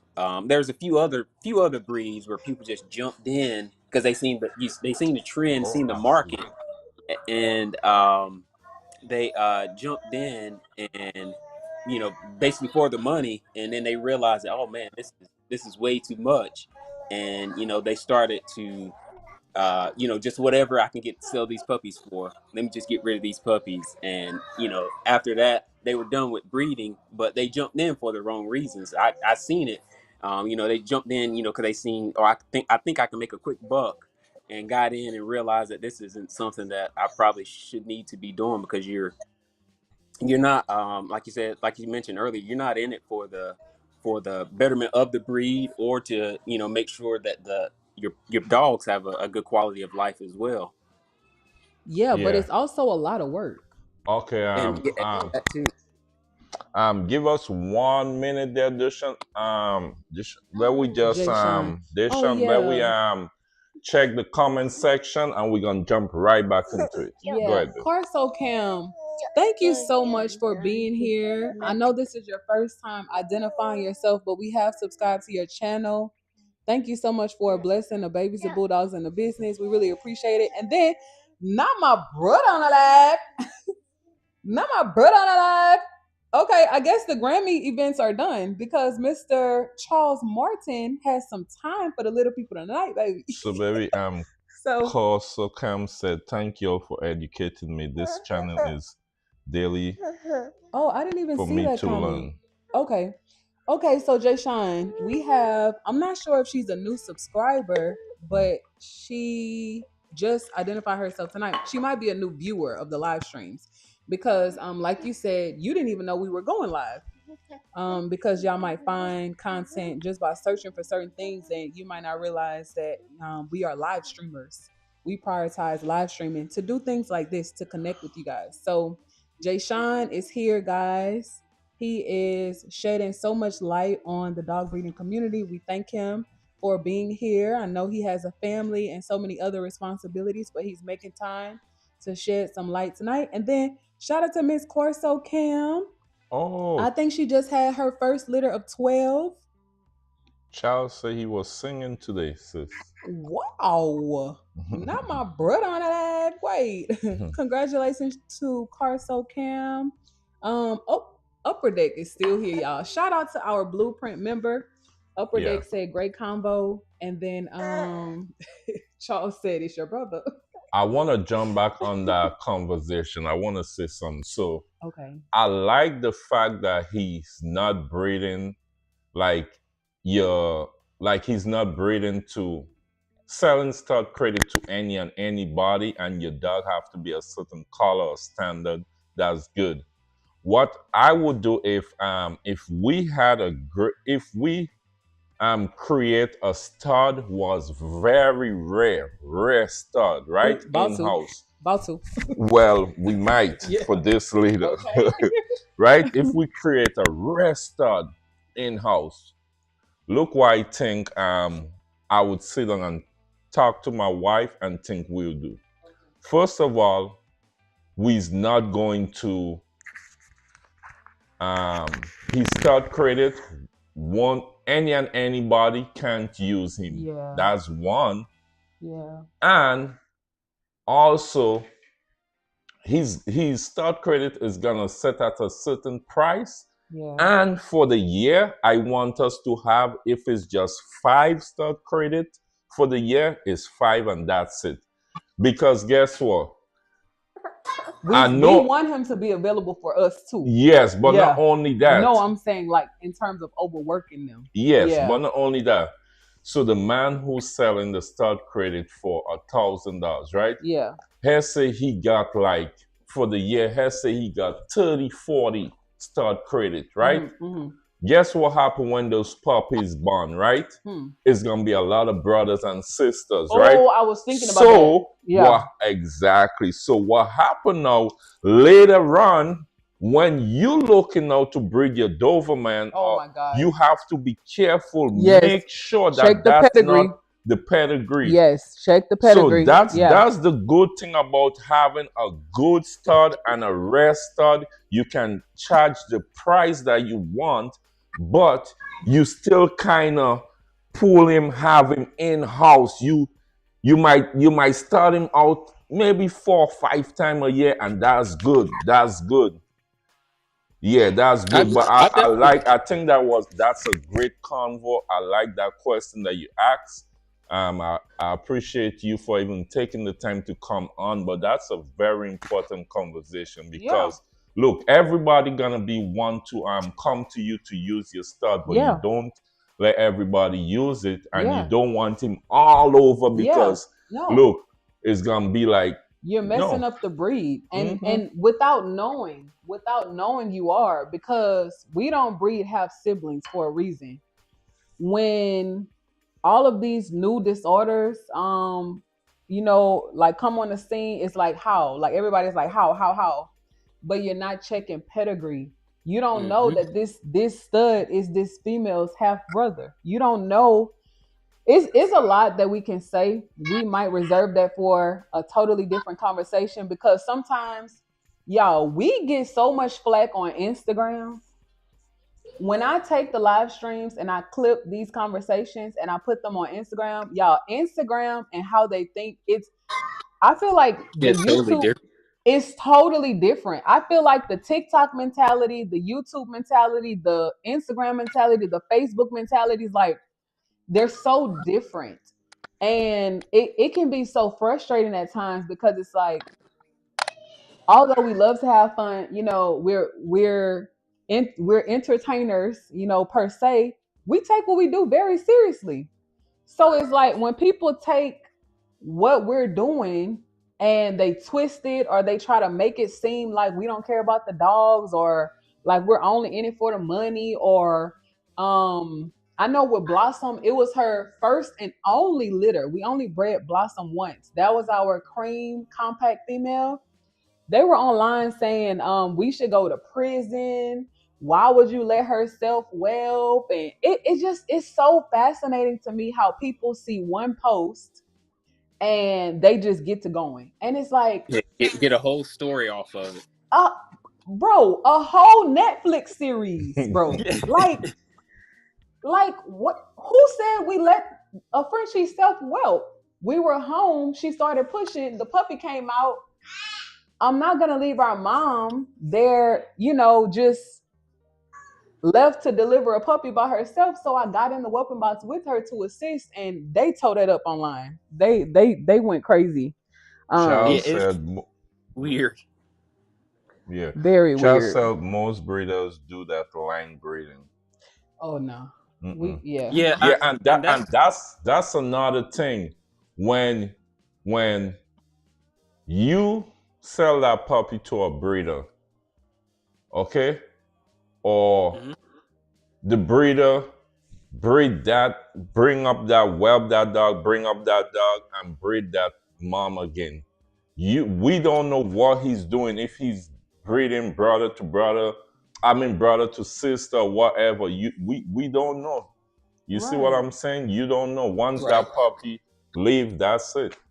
yeah. I want to get to some comments, Jay Sean, if you don't mind. Do you have a little time? Yeah, that's totally fine. Okay, so they have some questions for you, and then Uh-huh. Corso Cam, of course, thank you so much for being here. Y'all, if y'all want to make this a Friday hangout, let us know because we can have at least ten people on the screen, whether you're a breeder or not. But they have some questions for you. Okay, so I think our brother Charles asked, do you hold on, let me go to it. Okay. So he wants to know, are you getting a Doberman? I think he's So asking me. I have one now.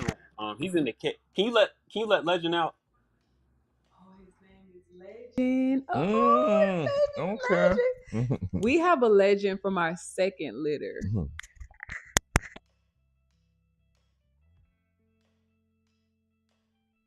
Okay. Jay Sean froze a little bit, but y'all, he's in the country of North Carolina. He'll probably be back, guys. But okay, thank you for liking the live stream, guys. We really appreciate it. We want Jay Sean to come back so that he can talk to us about his journey and show us his Doberman legend. But babe, Ace has a question. Ace asked, "Is the Frenchie in this picture a hybrid?" That's a good question. I don't find that offensive. I don't find that offensive. So no, Dream is not a hybrid. She has a very, very sound structure. And I can attribute that to her dad and her mom. So Dream to me as a foundational female is very structurally sound because she has a nice full round head just like a stud, and she has broad shoulders. I mean, she to me, she's everything that you could dream of in terms of a foundational female. But what do you think, babe? Okay, we want Skip to go look at um He fell he off. asked a question below. That's why, okay, I know why he asked, but we won't go to all the way. We'll just continue Okay, in okay, the okay. comment section. Okay. Okay, Ace, I don't I'm not offended by your question. Okay, y'all, Jay Sean is back. I'm sorry. This country internet out here. No, we understand. Can we see Legend? Yeah, I'm sorry. I thought you seen him. I didn't realize my internet had crashed. This Legend, look, the kids are out, so he's doing a little bit of everything else. Well, this Mm, is him. If you can see him, he won't look at the camera. okay. I can I'm, see him. Is he chocolate or cocoa? so he's like it's red and rust. His Oh, color kind of hard to see with sitting in the lighting. Okay. he's Oh, okay. beautiful. He's how old Thank you. is he? So he's two. He just turned two in January. He's still growing. He's about 85 pounds now, so he's Mm. still growing. Okay. We have to get to some of the other comments, but I have a very important question for you, Jay Sean. Yes, ma'am. Do you plan on cropping his ears, or you're like, no, that's not me. I'm not into that. Uh, put bed. Bed. I'm sorry. I'm trying to get him back in the cage. Bed. There you go. So with his ears, he's too old now to crop. I got him. when he was 11 weeks, and the vets around here, they want to do the cropping anywhere between 7 to 10 weeks. So he was a little bit outside of the range. Now there was a vet that's up in Fayetteville, North Carolina. That's about an hour and a half away from me. That would have done it, but he was gonna cut him short, like pit bull ears, and I didn't like that. It was almost like the Mm, ear was mutilated. And I was like, mm, no, I care too much for the dog to just have him looking crazy like that. So I was like, no, we're just gonna leave them the way they are. mm. Wow. Okay, okay. We have some other questions. Let's see. Okay, so it looks like the line Let me breeding see. comment and conversation is interesting to people. So, guys, again, we're not telling y'all what to do. We're just telling you what we do. You know, we like to educate people on what we do. We're not downing anybody who line breeds, but in our line of work, line breeding Frenchies is very risky. So that's why we kind of ward against it. But I know back in the day, Upper Deck Frenchies and I were talking about this earlier today, I believe. Back in the day, y'all, that's what my uncles and my cousins did. They line bred. So it's not, a super taboo thing to do, but they weren't line breeding Frenchies. They were line breeding like pits and Rockwallers to keep, Right. that bone and structure. So And bring out some of those traits, and lock in some of those traits that they like. So, exactly. but And of can I ask you a question? course, Um, so within your breed, and I've seen it within other breeds, that I follow, and I watch other people, Instagram and stuff like that. But have you noticed within your breed, like a hot stud comes along and everybody wants to breed to him? Have you noticed that basically like bottlenecking the gene pool within the Frenchie world, or is it, or does that happen with, I guess, like within the Frenchie world, like a Frenchie, that wins a bunch of shows or whatever, and he's become real popular. Now everybody wants to breed to him, and all of that. Is your gene pool a bit more, I guess, like diverse, or a bit more open, or is it kind of? I know you mentioned that it is kind of dangerous within your breed, but do you still, I guess, have a little wiggle room or a little playroom within your gene pool within the Frenchies to, like, if people breed to this one hot stud, do you have uh what's the word I'm looking for, enough, I guess, like, wiggle room to go over here and breed to another stud that's, not related to the hot stud, I guess the way I want to word it. okay, that's a very good question. And I was actually going to hint toward this when we were talking about lion breeding. So back in the day when I used to watch my uncles and my cousins breed dogs, they line bred for that very reason. They wanted to keep that same color. They wanted to keep that same structure, right? They didn't want a variety of structure. They wanted to continue the bloodline. So that's why people, they chose to line breed. Now, today, it's so many variations of a Frenchie. And I'm not shading anybody's business. We're just, speaking from the heart and sharing our personal experience. Hmm. Frenchies have evolved over the years, and there are different coat colors, styles, structures. So many different bloodlines now. To where you look at a Frenchie and you have to wonder, okay, is this a Frenchie or is this something else? That's why I wasn't offended by Ace's question about whether Dream is a hybrid or not, because a lot of dogs are. I'm not offended by that. And the tone in which he asked it didn't really seem disrespectful. If someone's curious, that's why we go live to answer questions. But um I feel like, to be honest with you, I feel like there is a lot of variety within Frenchies, speaking for the 2026 bloodline. I I'm not against the curls. Maybe my husband can shed some light on this too. I'm not against the curls. I'm not against the fluffy big ropes. You know, we had a fiasco maybe a year ago. Yeah. Okay, we had a fiasco online maybe a year and a half ago, and we went online, recorded, and said, "Oh, we don't like fluffy big ropes." And then a year later, we ended up buying one. But right, but at the time that they were being introduced, they look horrible. Right. And we didn't know, you know, with our experience, we didn't know that you can clean up traits. Like we didn't know that. You know, a lot of things were being introduced to the Frenchie bloodline that we weren't familiar with, and we were just used to standard coat colors, not fluffy, not carriers, not, you know, not any of that. And if y'all have followed our journey for a while, and you know Charm, our first French bulldog, he was a fine 10 points, not carrying it, like just standard, you know, really structurally sound. And that's the look that we got used to seeing. So Right. when a lot of the new stuff started coming out, we were confused. But now it's like, okay, we've trained our eyes to see certain things, so it's not so off-putting, you know. So we're a little more open-minded. But in terms of running a business, right, in terms of running a business, we don't really follow trends a whole lot, because our clients, most of them are breeders, and they're looking for particular things. So Right. we don't, you know, we try not to introduce a whole lot of new stuff, Hmm. because you introduce new, you go out and spend $10,000 to $20,000 to get a new litter on the ground, and nobody buys it. Yeah, that's a big loss, or a big lesson to learn as well. Exactly, because this litter has almost cost us $5,000 already, right? Hmm. Before seeing a puppy or a profit. I have to keep saying it so when new breeders come across our content, they will see that this is not a get rich quick scheme.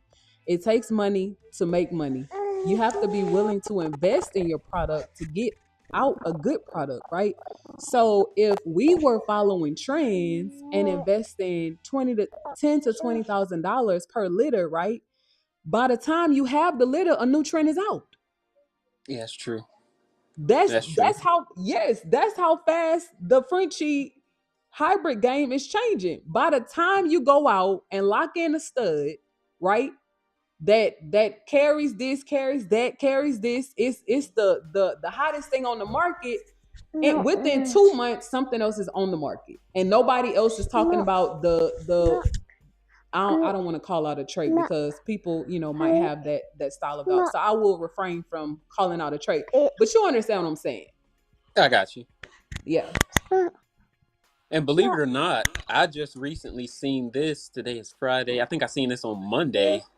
There's somebody that just recently started breeding Merle Dobermans, and I hope I said it right. My accent, Merle Dobermans, is the weirdest thing I ever seen. Mm-mm. That's crazy. But I bet it's so okay. Okay. Okay. In terms of Doberman standards, because I love pinchers. Like I love pinchers. I actually saw, like, back in the day, I fell in love with pinchers at a dog show. Like this was pre-marriage, pre-kids, like, you know, just single on the scene, like just, you know, like really loving dogs, like really loving dogs. And I had never seen one before. And I was like, what is that? Like Right. what? It looks like a alien. Like what is? I was so blown away by their structure. And it was like five of them. I saw five of them at a time, and they all looked the exact same. And growing up in Louisiana, I was used to seeing like pit bulls and Rottweiler, you know, like vicious dogs. I wasn't used to seeing like show dogs, but I was just so blown Right. away. But a Merle Doberman, babe, what you think? Hmm. Interesting, right? It's it threw me for a loop when I seen. I was like, I didn't know what it was until I started reading the comments, and people were like, "Is this a Doberman?" And I forget the person's name. They were like, yeah, this is a Doberman. Now I don't know what they crossed with it. It has the body of a Doberman, but color is totally off. Not within the standard at all. But I'm willing to bet you give it maybe another year or two, it'll catch on. Wow. Okay. So you want to comment on that, babe? Mm-mm. Okay. Okay, so Jay Sean is a smart man. He said give it a year or two and it'll catch on. So I like the wisdom that you just shared there because instead of us downing something that our eyes are not trained to see yet, right? We just say, hey, just give it some time. You Right. know, let's give it some time. We don't know how it's gonna look, but let's give it some time because we've had to eat our words. And now, we love the big rope fluffy look, although we don't have them in house. Some of our productions are at their new families and they look amazing. And hopefully, we'll be able to work with them one day. But we have some questions if you don't mind. Okay, go ahead. Okay, so Corso Cam asked, do you recommend keeping the rarest pup out of a litter? I have a fawn male. The mom is black brindle and the dad is solid black. Mm, I would say if you really need a male for your camp, yes. If you don't, well, hey. Because the thing about breeding, right? If you have a certain amount of female in-house and you're looking to do a certain amount of breeding per year, I'm gonna tell you, every later you're gonna want to keep a pup, but you can't because if you keep on keeping one, by the time you look, you're gonna have 10 dogs in house. Is what you're gonna do. So I mean, I would say if you really need a male, and depends what you want to use him for, or you trying to create something, depends on his DNA, I would say yes. Otherwise than that, I would pass and wait for the next leader. Yeah, Yeah, and can I add on to that whenever you of guys are course, done? of course, Jay Sean, I won't forget my train of thought. No, I was just going to say it also too depends on what you're breeding for in Come, your come, program. come. Yeah, that pup may be, I guess, like different in color wise from the other ones, and you could, if you're in it for greed or profit Um, or whatever the case is, you could market him that way, say, hey, I got some totally different over here. Or like I said, depending on what you're breeding let's go. for. If you're breeding for, I Let's guess go. this is as an example, let's just say you're breeding for a dog that's maybe confident or athletic or whatever the case may be, and this rare colored pup, yeah, he looks nice, but he doesn't have any of the qualities that you're breeding for. Would you still keep him, or would you Mm, uh, would you sell him and maybe keep maybe one of his brothers that's maybe like a normal black color? He doesn't you know look as good as his brother, but he has the qualities that you want in your program. that's true. Okay, so that's a great perspective, Jay Sean. I don't know where you came from or who Hmm. raised you, but they did a great Oigo. job. Yeah, I appreciate it. Yeah, your mom and well, let me not And that was my assume, mom and dad. Yeah, okay, I okay. was I was raised. about to say, let me not assume because grandmothers hold it down too. Okay. Oh yeah. So that's a great point. So Corso Camp, I like to think that our philosophy is if you have a feeling that you won't be able to create it again, consider keeping Hmm. the Look. rare puppy. And here's why. There is nothing worse than you letting go of a production for money and not evaluating how much of a blessing that puppy can be for your business. So sometimes right now money is not worth it because let's say, let's use us for an example. Last year, we were selling puppies, I mean, tries, fluffy carriers, color, structure, coat, like everything for 3K, right? Okay. We don't discriminate. Our pricing structure last year and this year is just one standard price, regardless of coat, color, or gender. You sell a puppy for 3K, right? Once you made 3K off of that one puppy, right? But if you were to keep that rare stud, right, you can turn your business into a 6-figure business almost overnight if you have a little patience. Whether you keep a stud or you keep a female, the the the only issue with keeping so many dogs, like my husband was alluding to before, is you look up and now you have 10 like us. And when we had 10 dogs, y'all, I think I was pregnant. I wasn't even able to help my husband pick up a half of a dump. Like he was taking care of me, taking care of Trust, taking care of a pregnant belly and 10 dogs, and still trying to take care of himself. It's a lot of work. Dog breeding is not easy and it's not for the weak. Now, if you're looking to make money, yes, you can make money, but you just have to be wise and you have to be smart.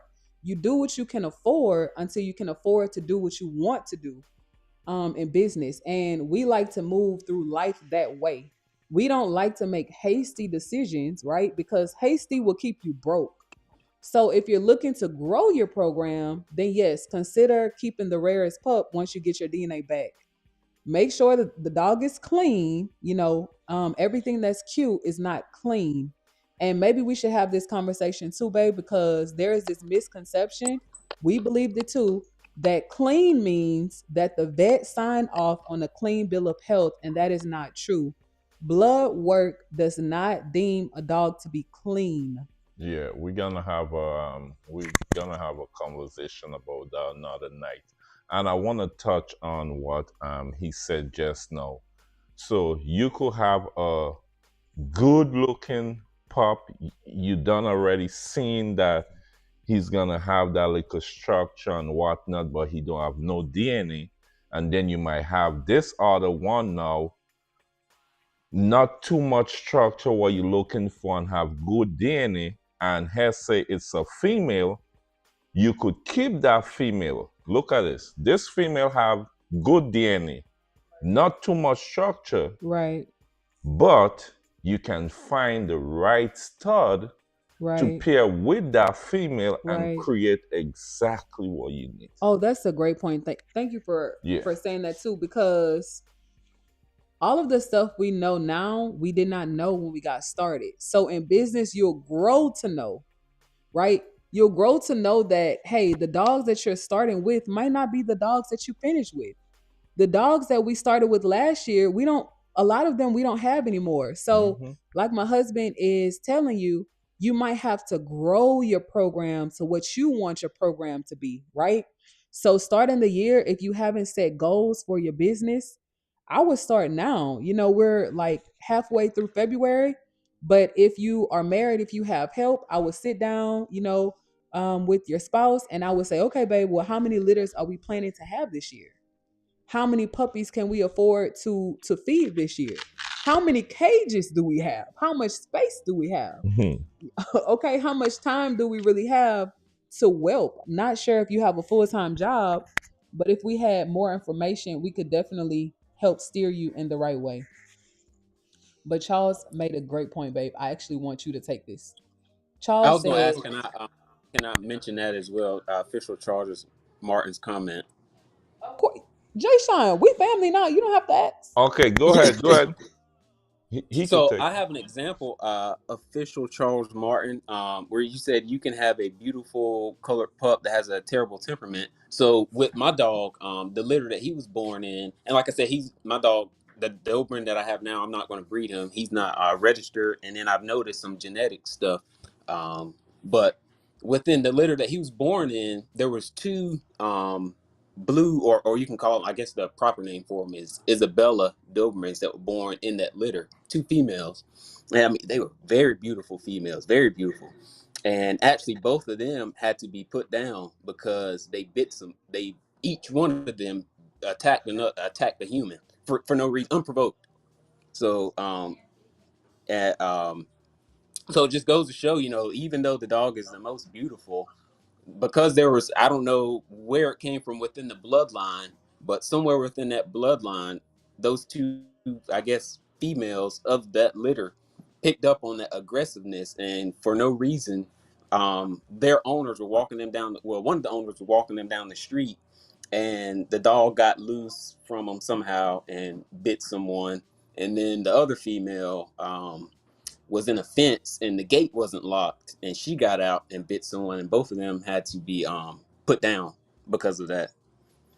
Wow. I'm sorry to hear that. I, Yeah, yeah, yeah, they weren't my dogs. They were someone else's dogs, but they came from the litter that my dog was from. And the guy called one of my family members, and that's how I found out about it. I was like, man, that's Hmm. genetics. If you like you guys mentioned earlier, if you're not reading the pedigrees or know your bloodlines or know some type of history of the dog, you can get a dog, and it's one way as a puppy, but the older the dog gets, those genetics start to kick in, and then you really like, man, this is a totally different dog. So the importance of, like you guys mentioned, knowing those bloodlines, reading pedigrees, and knowing what you're investing in before you get it. Yeah, and I think we might start to take Fridays. Maybe we might start Fridays. Go ahead, mommy call you. We might try to use Fridays for this topic. I'm glad we did it. I'm glad you came on. And if you have time any other Fridays and you want to come on, anybody want to come on, we're going to use Friday for this conversation. I'm just going to give you a little, I'm going to save that topic for next time. But next thing we going to start to do moving forward is, if we ever using an outside stud, we want to know about that stud bloodline, like the grandparents, or we want to know more besides the stud. We want to know more about the stud dad, get a little more deep down into it moving forward if we're yeah, using any outside stud. yeah, yep. I totally agree, babe. Yeah. Yeah. But to encourage Corso Cam, I hope we were able to answer your question. But she said, I own the mom and dad, but he is the standout, meaning the little puppy is the standout of the litter. And I'm looking for a blue Corso with the right background to put him with if I was to keep him. Mm.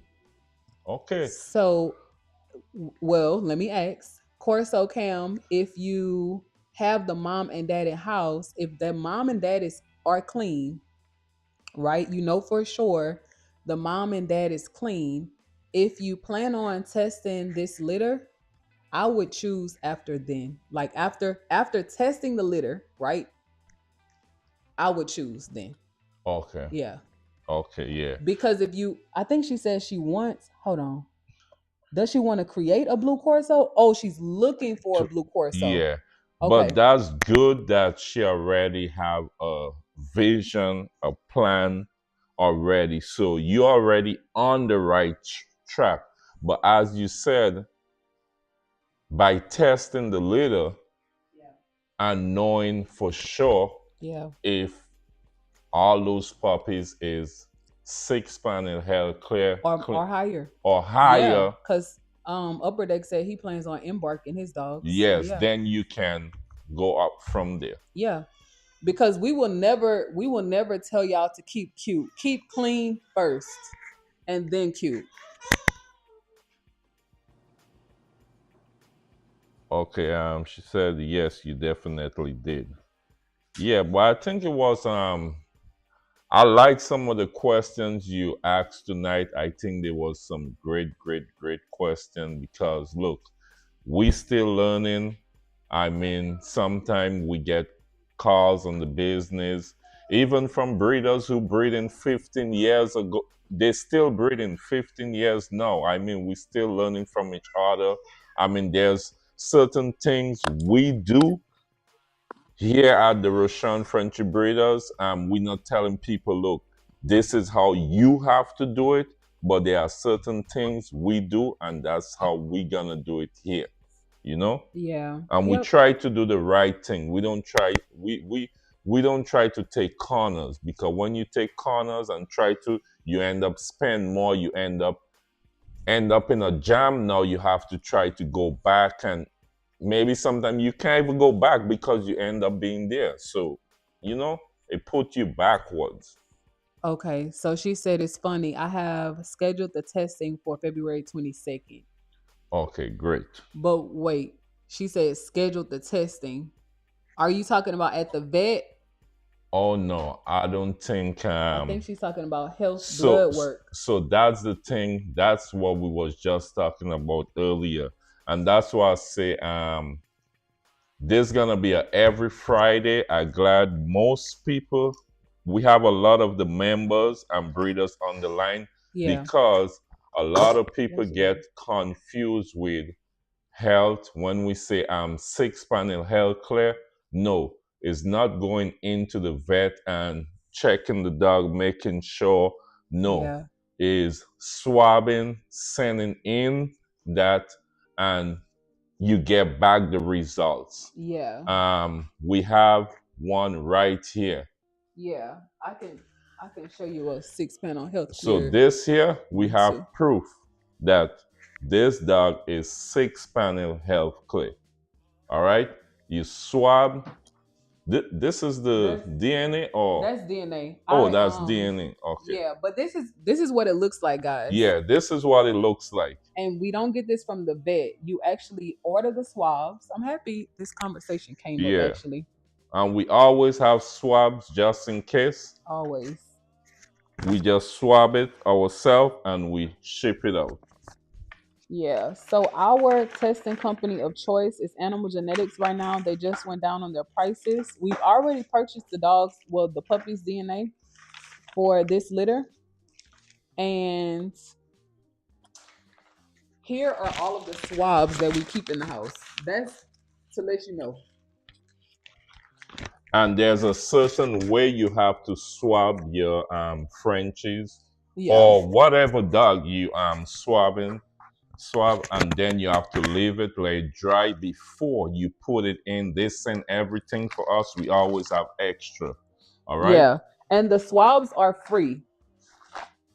The swabs are free. So if you know you're about to breed or you have dogs that you want to test, just go ahead and order the swabs and they will send them to you. Whether you do blood, they have different samples for blood and like saliva Uh, swabs. If you choose to do dew claws like us when they're puppies, you can put the dew claw in the little Ziploc bag that they send to you. But it's a really easy process, and to be honest, it saves you time and a headache. yeah, we've been doing dual claw is very on point. On Yeah, point. You can't miss. But with the dual claw, you gotta make sure the way we do our dual claw, all our puppies, we like to give them as soon as they born. We like to give them yeah, the collar, colors. collars Yeah, around their neck, right? And that will determine what we put on the on this inside this little package here with the yeah, Dukla, and we ship it out overnight. So yeah, we don't want it to get, because once we had a shipment go to the post office and we end up, animal genetics didn't get it. We end up doing it over again. And that second one reached before the first one we sent. right. So They from got now on, yeah, we rather pay the extra money, let it get there as soon as possible. yeah, because the place you want to get to in your business is having a waiting list, right? You want your puppies to be sold essentially and reserved. Let me not say sold because they're not sold until you get that final payment. But you want your puppies to be reserved before they're even born, right? I feel like as a breeder, that's where all of us aspire to. We are breeding for demand, right? We want our business to be in demand. So y'all, when we lost the samples, we were freaking out because people were looking for specific things, right? So if if we've already taken deposits, at that point it's like you run the risk of somebody finding the dog that they're looking for from someone else because DNA is delayed. So last last 2 litters, we decided to do claw. At birth, we had never do claw before, and do claw is you just simply asking your vet to clip the thumbnail off of the dog because they don't use it or they don't need it anyway. So we tried it out. I wanted to make sure it wasn't going to harm them or stunt their growth in any way. But all of them, they were fine. They prospered. They didn't have any issues. And first sample got lost in the mail. Second sample got there overnight. Within like 3-4 days, y'all, we got the DNA back. So really, really, really simple process. Yeah. All in the family say great conversation, learning a lot. Okay. Charles said great conversation. And upper deck Frenchie says I'm back. And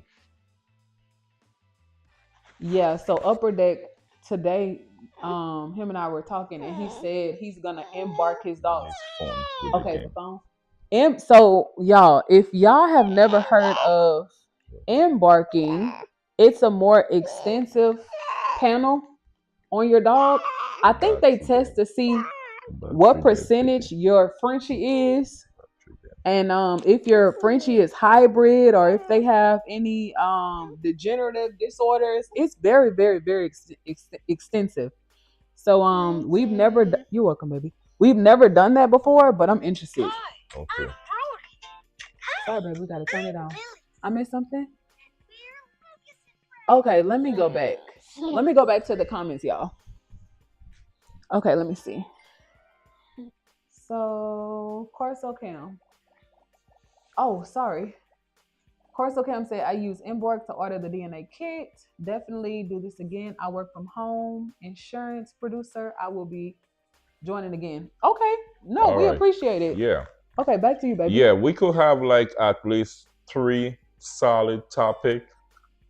It just depends if we get to all 3, but we could have 3 solid topic. The software, the good thing about it is we just upgrade to fiber. Is guys, it's fast. We got the fast speed. It's fast, and the software that we use, 10 people could call in, and all 10 people could be on the screen at a time. We could set it up. If you want to call in, my wife could always put the link in the comment section. You got to copy the link and take it to Safari. All right, but I think it was a great, great, great um, time tonight.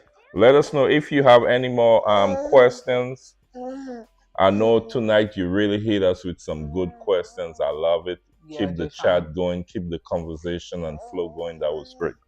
Yeah, Jay Sean, you were great. We loved having you on. Thank you so much for introducing us to Legend.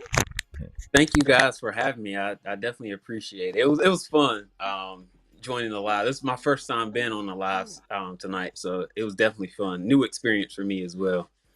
And not shy at all. Jay Sean, are you a content creator? Working on it. So my wife does a lot of content creation, and I've just picked up some tips and tricks from her. And even before I got on, because I don't get in front of the camera a lot. Before I got on, my wife was like, "Yeah, just relax and get up there and be yourself. You talk about dogs all the time, so I wear her out with dogs. So that's all I did was just got up here and just talked about dogs, something that I enjoy talking about."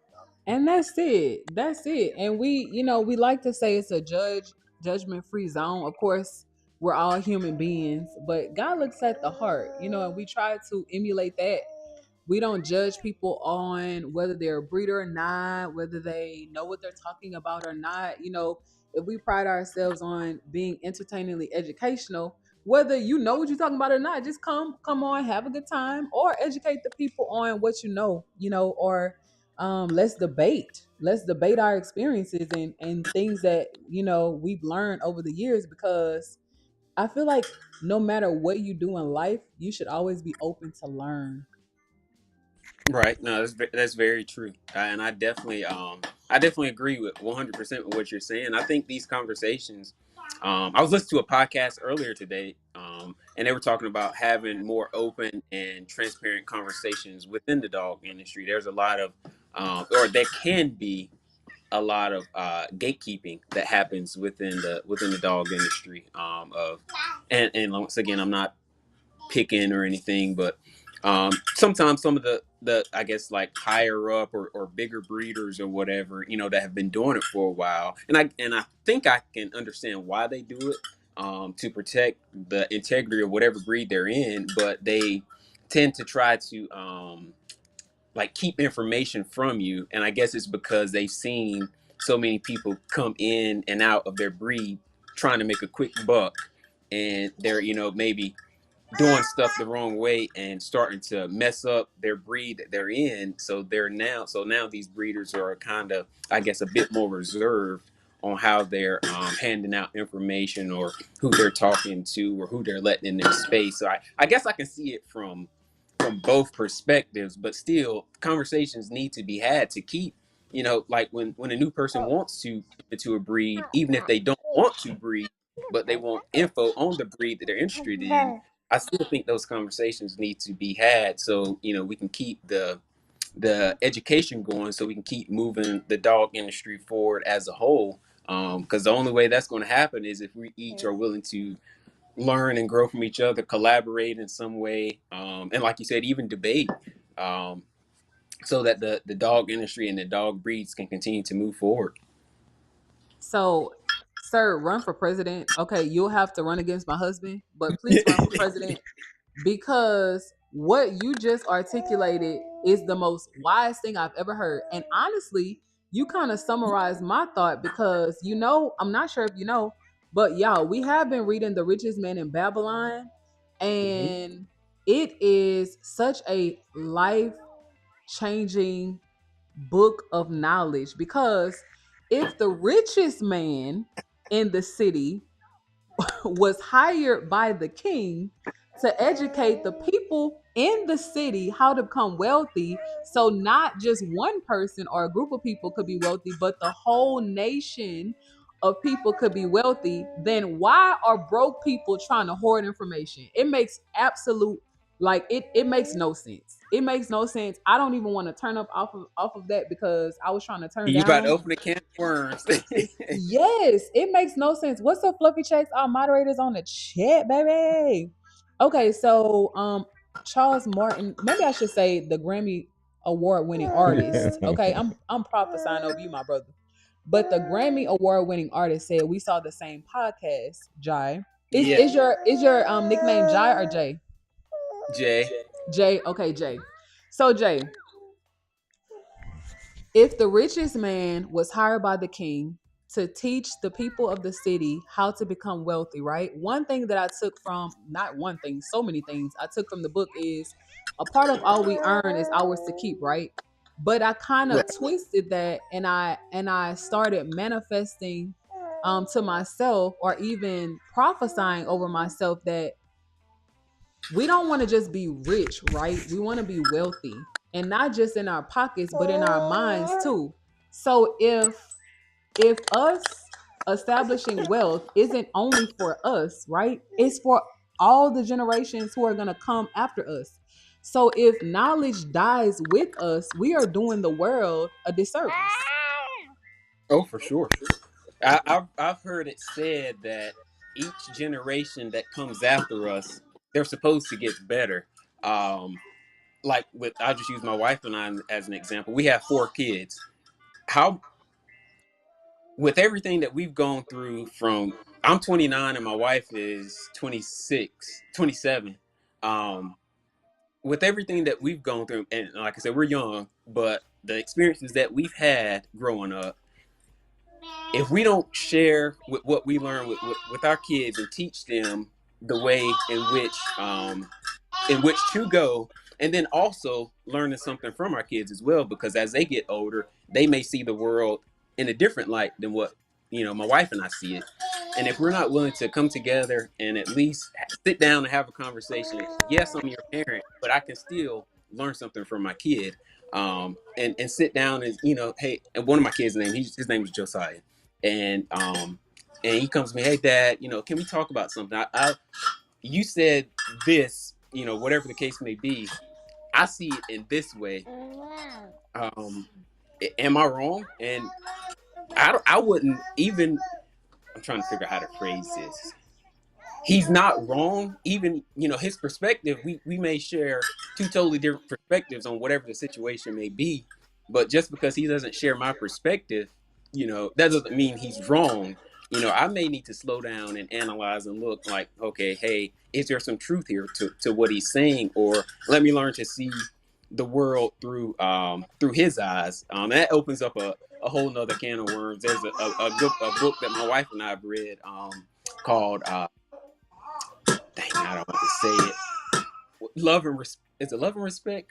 Where it talks about the guy looks at the world through the blue sunglasses, and the lady looks at the world through the pink sunglasses. And just because we basically look through two different sunglasses, that doesn't mean that she's wrong and I'm right, or she's right and I'm wrong.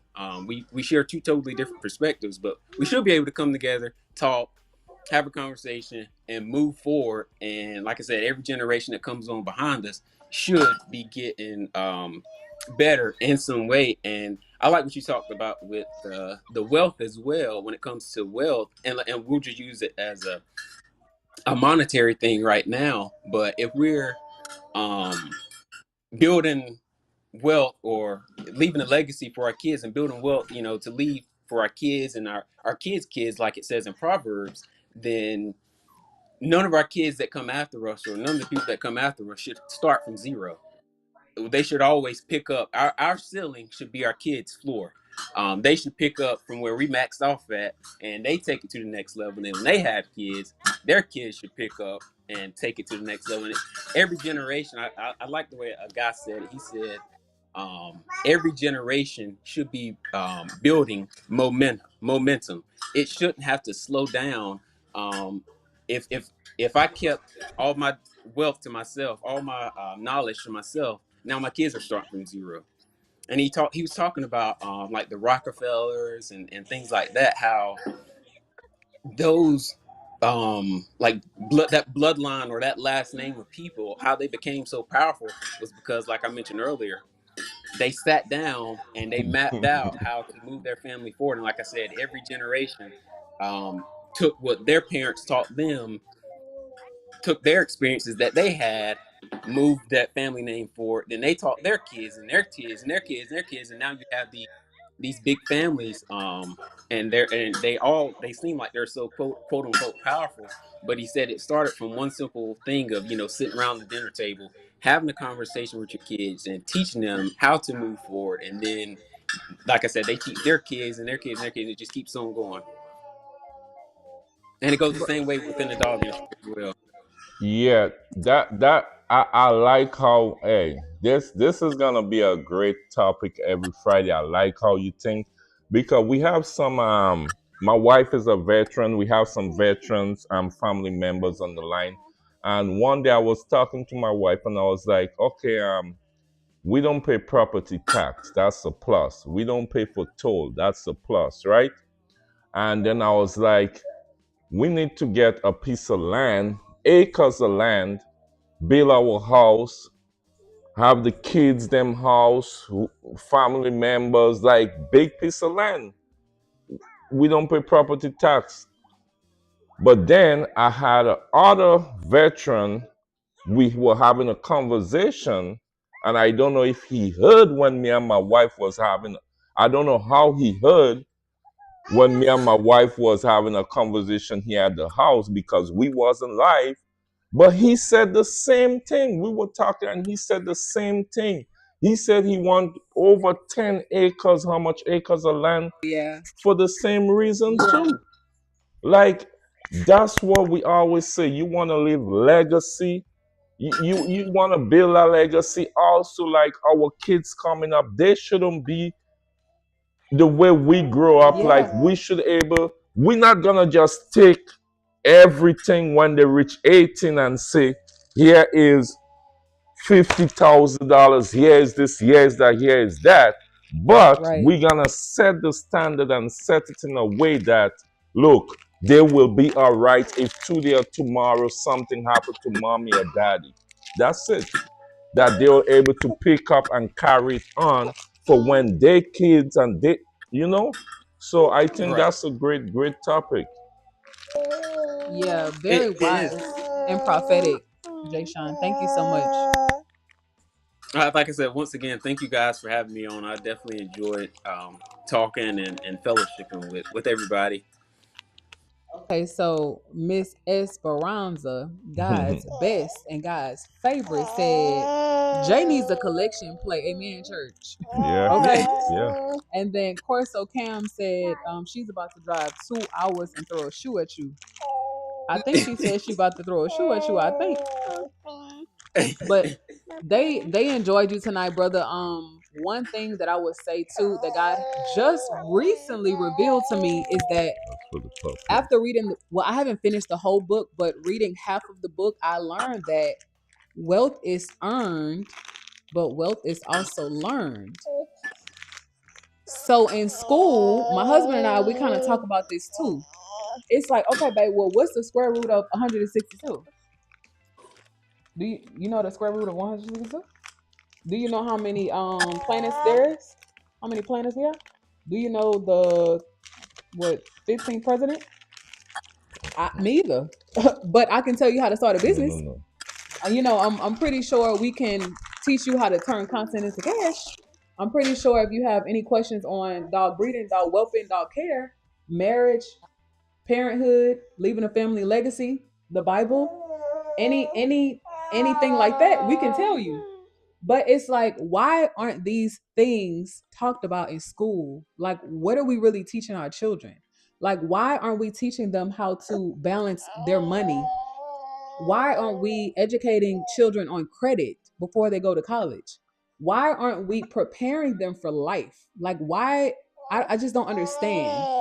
I don't understand it. Maybe somebody can help me in the chat. I'm not sure. Maybe it's a conversation for a whole nother day.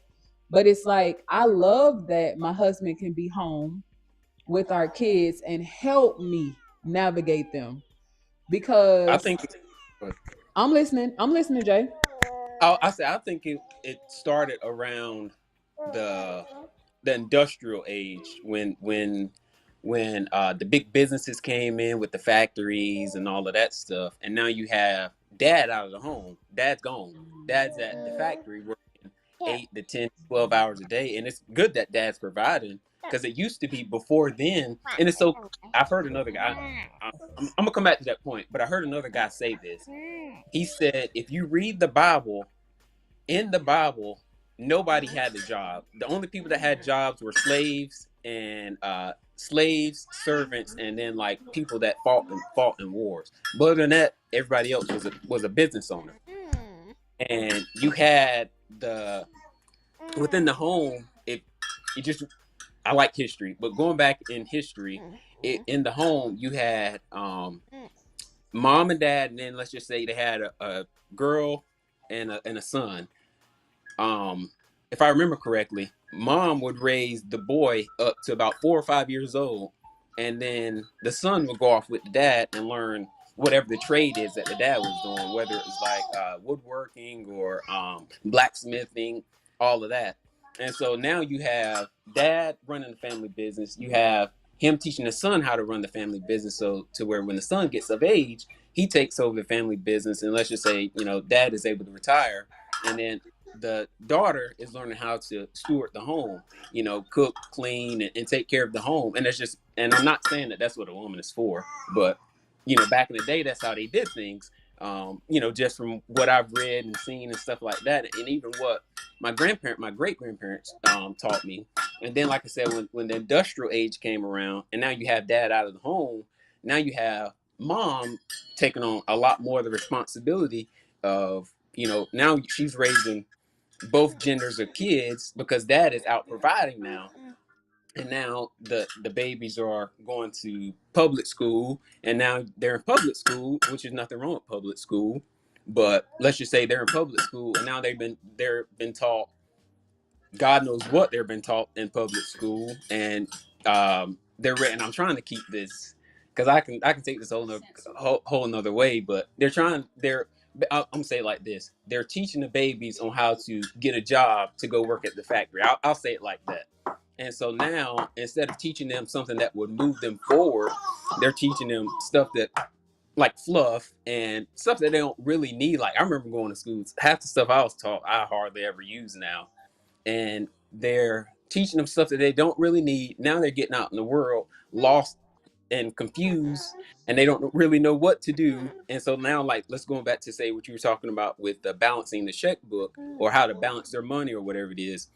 If you don't teach them how to balance their money, they're willing to spend that money a lot faster. And so now they're going out, and because they don't know how to balance a checkbook or balance their account or how to budget or anything like that, they're just all willy nilly. And now they're turning our babies into not communists, but they're turning them into consumers. That's the word I'm looking for. They're turning them into consumers because they don't really know how to balance the checkbook. They don't really know how to balance their money. They think that that, let's just say I have $100 left over in my account, but they fail to realize that I've created, or I've spent that $100 already today, with these small transactions. But because they never looked at their bank account, you know, they're like, oh, I have $100 left, but I've stopped at 3-4 different gas stations, spent that $100, but they just haven't hit that count yet. And later on tonight, when it does hit the count, now I'm overdrafted.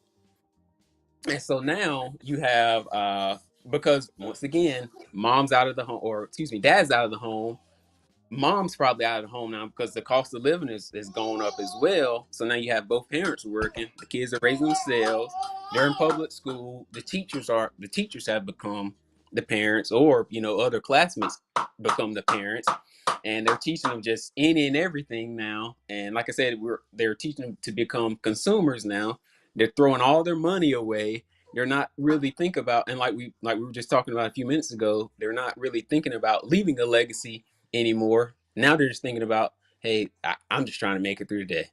If I can just make it through the day, make it through one more day.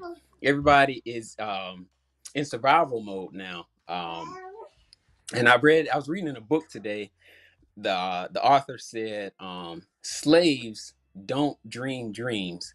When you're a slave to whether it's debt, or slave to the job, or slave to whatever it is, you're not going to have a chance to sit down and think about, man, how can I move my life forward? How Wow. how can I become more financially free? How can I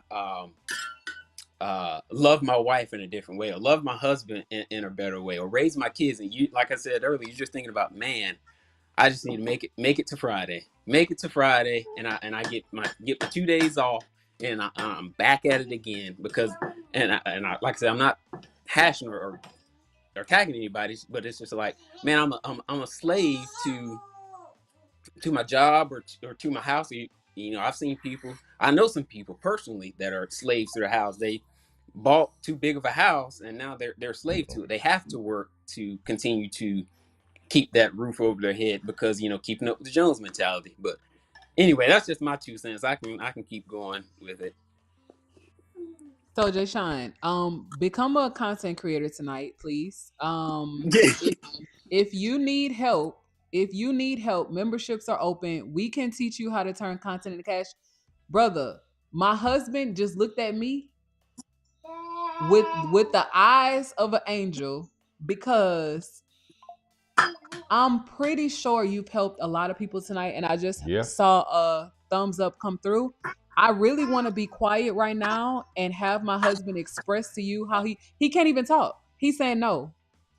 Like, he can't even talk, because these are the conversations that me and him have on a regular. Jay Sean, I didn't know people live with cash until Babe took us to his home island. I, in my small mind, growing up in Louisiana, then coming to Texas for grad school, going to the military, retiring, I still never knew that there are economies or ecosystems that don't survive or thrive in debt. Hmm. People build their houses in the island with stone cold cash. If I And don't that's the way. have it, exactly. Go If I ahead. don't have it, I don't have it. If the lights get turned off, some of them don't even have lights. Yeah. Wow. Some of them don't have running water. But guess what? They have gardens. They know how to fish. They know how to hunt. They have gardens in their backyards. They don't They don't need food because food is abundant around them. They live past 100 years old, but they want to come here. And I'm like, no, we want to come there. Like, we no, y'all stay where y'all are. Keep making the land better. We're coming back home. Like, we're coming back home. So you just stay put. Go let mommy I open it. feel like as business owners, Go let right? mommy open it. Cultural diversity is so important. Inclusion is so important because if you keep identifying with who you are taught to be, you will Mhm. never find out who you are. And I know a lot of thank you, baby. I know a lot of times we talk about DNA for dogs, but y'all, we need to be DNA in ourselves. We need to know what countries we come from, Oh, look, what mommy talking. continents Go our there. bloodline originates from. Like, this conversation tonight has blessed me so much, y'all. I'm so tired right now, but I feel so recharged and thankful Yep. that we're having this conversation at the beginning of the year, because y'all, this time next year, everybody on the live or who is watching the replay should be miles ahead of their peers. Like, everybody should be miles ahead of their peers, because now you can create financial freedom for your household. Like, whether you are the breadwinner of the family or not. That's why we have chose to breed Frenchies. Faith, family, and financial freedom through Frenchies. Like, that is what we are trying to establish. We don't work this hard for ourselves. We have two small boys that are coming up. We don't want to leave them a life that's raggedy. Like, they're struggling. We struggled. Our parents, like, we don't, and I'm not saying our parents struggled. Our parents do well for themselves, right? But what I'm saying is, in terms of entrepreneurship, because something you said earlier is so mind blowing, but it's actually a very real revelation that is not spoken on. Y'all, biblical truth. They did not have jobs. I've never said it because I didn't Papa. want to offend anyone, but they didn't have jobs.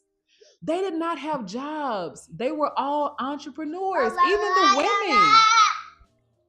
We'll have to continue this conversation. Yeah, because even we were talking, I think yesterday, so we had that conversation yesterday or day before. I know that for sure. Back in the Caribbean, we don't pay, well, in Dominica, where I was born, we don't pay property tax. You build your house and that's it, right? Here, you pay property tax. Okay, fine. You buy a new house, you pay property tax. Okay, fine. But when the house is finished paid, why are you still paying property tax? Then you have someone who works all their life, right? All their life. They buy a house, pay the house for 30 years. Now they reach 80, 90-year old, right? Now you come build all these business around them, force them now, property tax go up to leave their house where they've been living for 40, 50 years. Now, where you want them to go? They can't work anymore. They old. You know, and I was telling my wife the other day, I was looking at the news where in some state, I can't remember the state, the woman is 80 something or 90 something years, and they're trying to get her out because of property tax. But you can't build all these things around her, raise the property tax. Now she can't afford it. I think that's Yeah. pretty unfair. Yeah. Yep.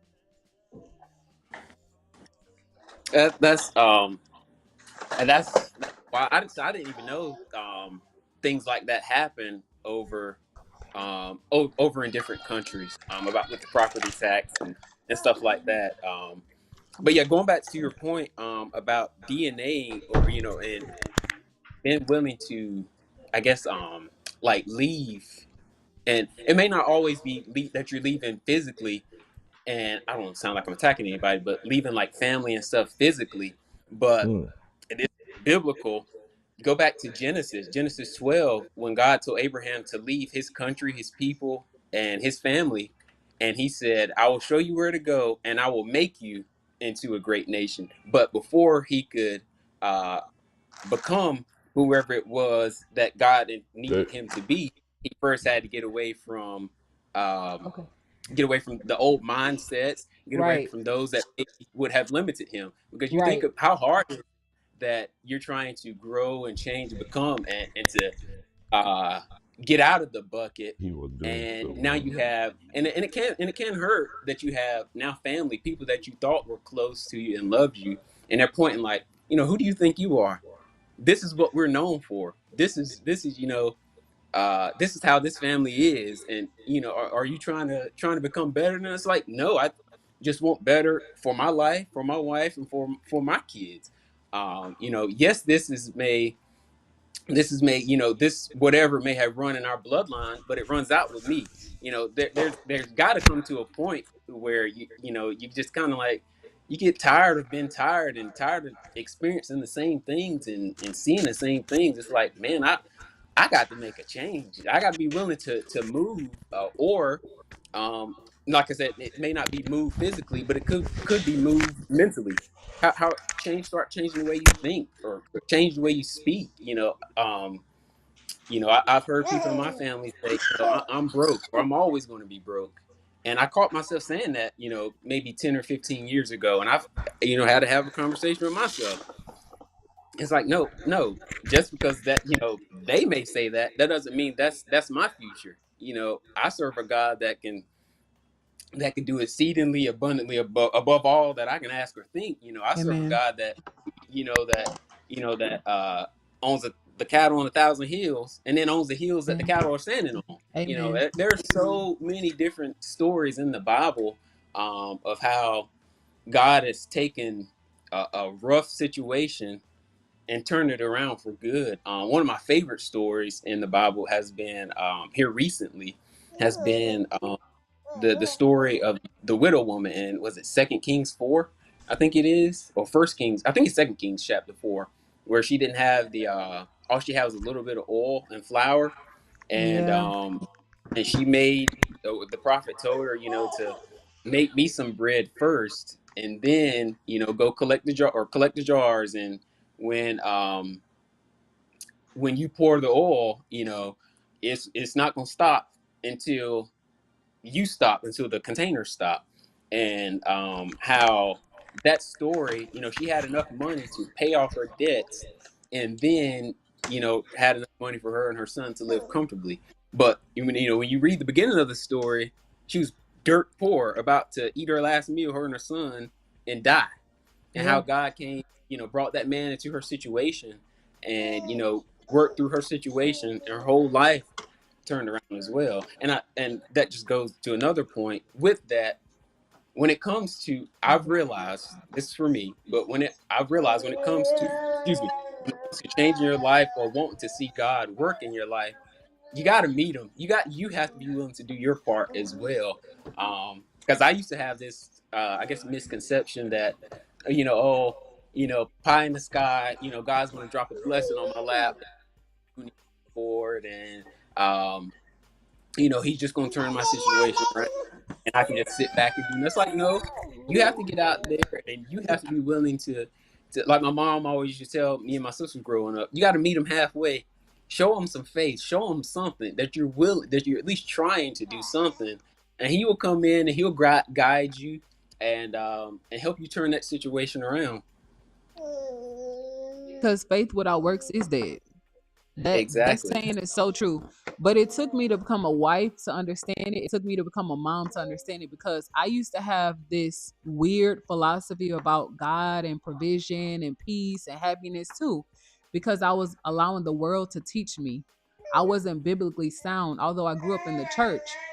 Another conversation that me and my husband have all of the time. That's why, in business and in life, whatever you do, right, it has to be sound. It's like, why do you believe that? What, who taught you that? Like, why do you believe you, okay, going back to what you said earlier, you found yourself saying that, okay, I'm gonna be broke too, or something like that. Like, okay, well, I only know broke. So if I'm gonna be broke, I'm gonna be broke really well, because this is all I know, right? But it's like, why do you believe that? Like, we have to challenge our thoughts. Like, why do you believe you cannot sell a litter out before the puppies drop? Why do you believe that? Who have you heard say that? Why do you believe that God can't bless your business within the first year to scale to 6 figures? Who told you you can't? Why do you believe that God won't send you your spouse? Why do you believe that God won't heal your womb if you find yourself to be barren? Like we have to challenge our beliefs, because sometimes what we believe is not true, especially if it's not biblically sound. So Jay Sean, I'm being honest with you, brother. I feel as though you are a prophet. I feel as though you should really talk to your wife tonight and see how y'all can come up with some type of plan to get your voice and your face online, because my husband has he's not a man of many words, but he's a little silent tonight. Yeah, he reminds me of my Nigerian friend. Yeah, he told me you got to speak it into it, existence. And the other day, I called him and just check up on him and asked my wife. We stayed over 2 hours. He was ministering to me, man. He was ministering to me so much that the came over him. He started speaking in tones, and but he's a man. He really, look, man, he always encouraged me every day. We always check on each other. But man, he was ministering to me like over 2 hours. For real. Yeah. If I can say this, and this is I guess it's the whole God thing, how this whole thing worked out tonight. But something I had been praying about this whole week was actually it's weird, it's so funny that you're saying this, but content creation, because I didn't know what to get online or post or talk about, and that's something I've been praying this whole week about with God. Is like, hey God, like, I feel like you're calling me to do something with the content creation. My wife already does it. She's good with it. And she has her own lane with what she does. I'm like, God, what can I do to or post or whatever, talk about with content creation? How can I go about this? Because I feel like you're telling me to do it, and you said it a few times tonight, and I just sit back here smiling to myself. I'm like, okay, I'm starting to see God. So I know that you're telling me to go this way. Now, what's the next step? What do I need to get online and to talk about? Because I just don't want to get online and rant and blow smoke and stuff like that.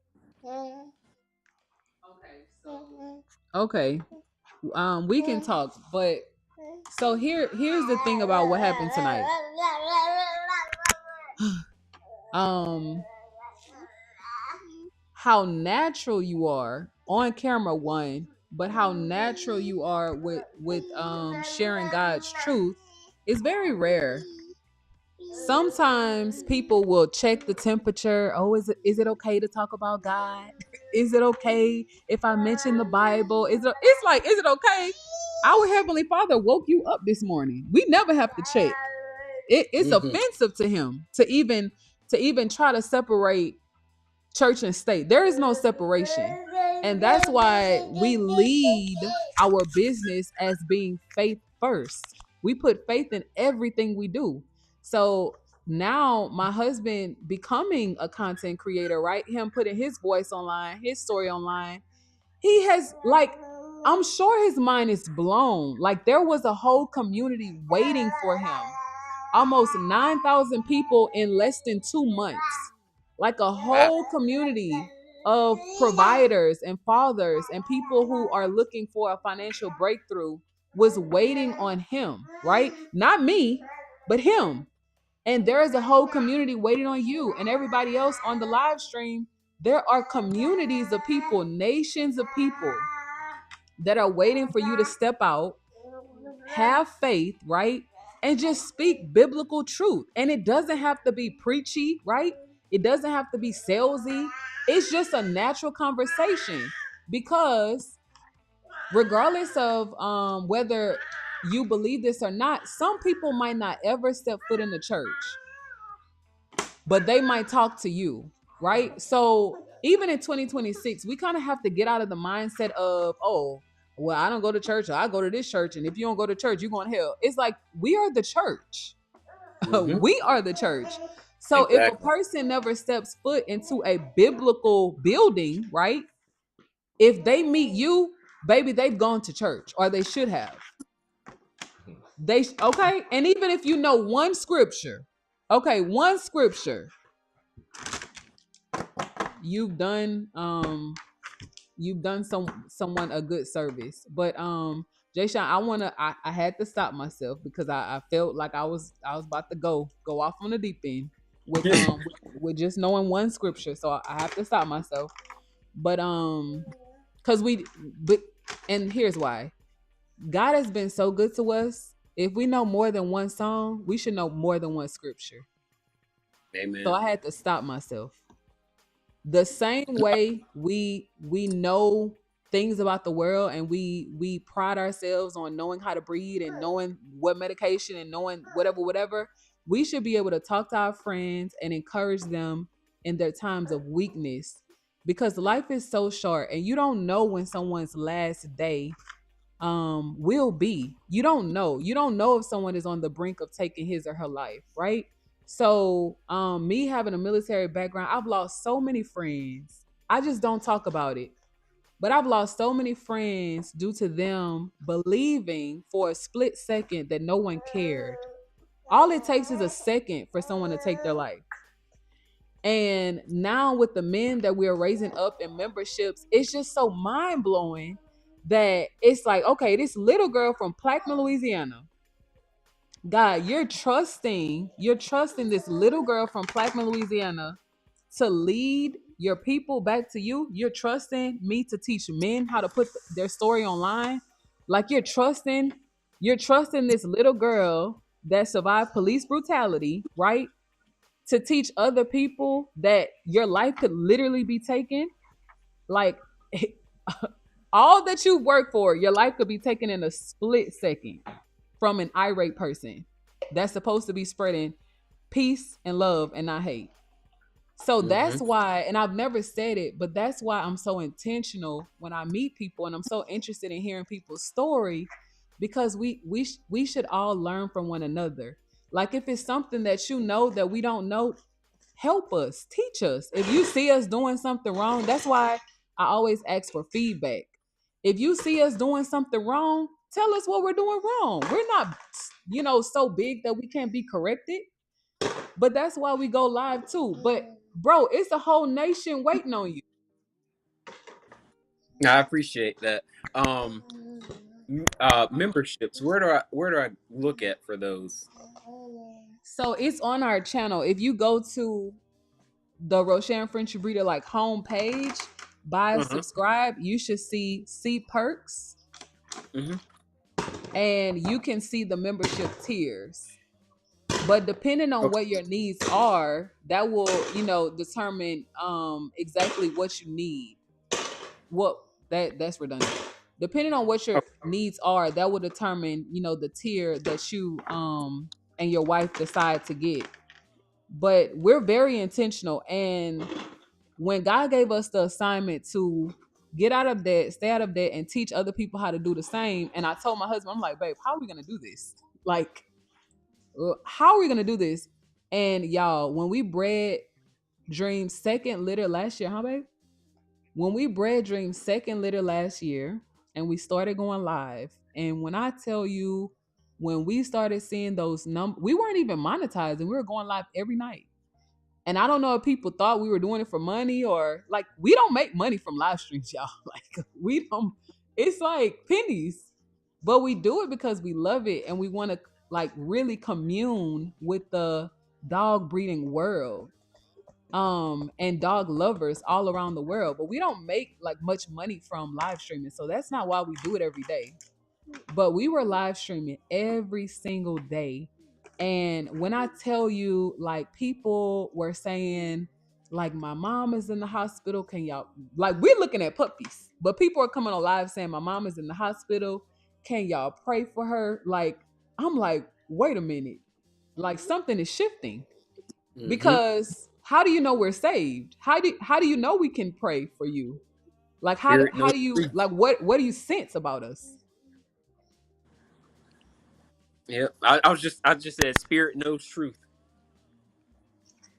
Wow, that's very telling.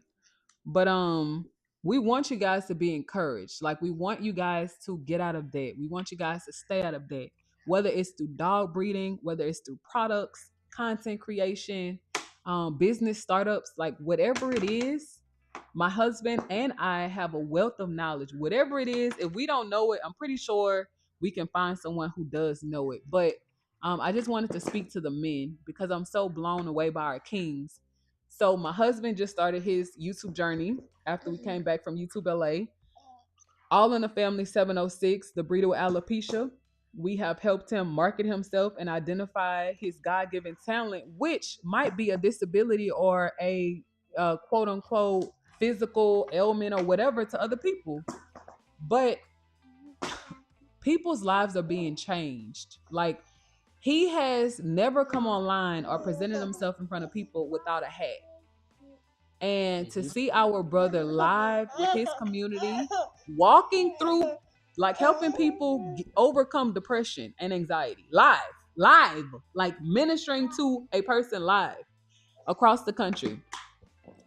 It broke my heart in a million pieces, and God had to put it back together. And then we have Upper Deck Frenchies, another one of our members, a Blueprint member.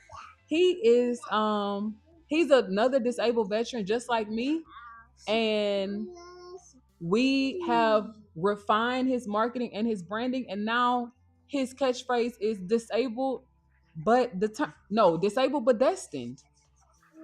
I like And that. it's like it's mind blowing how what if we wouldn't have done it?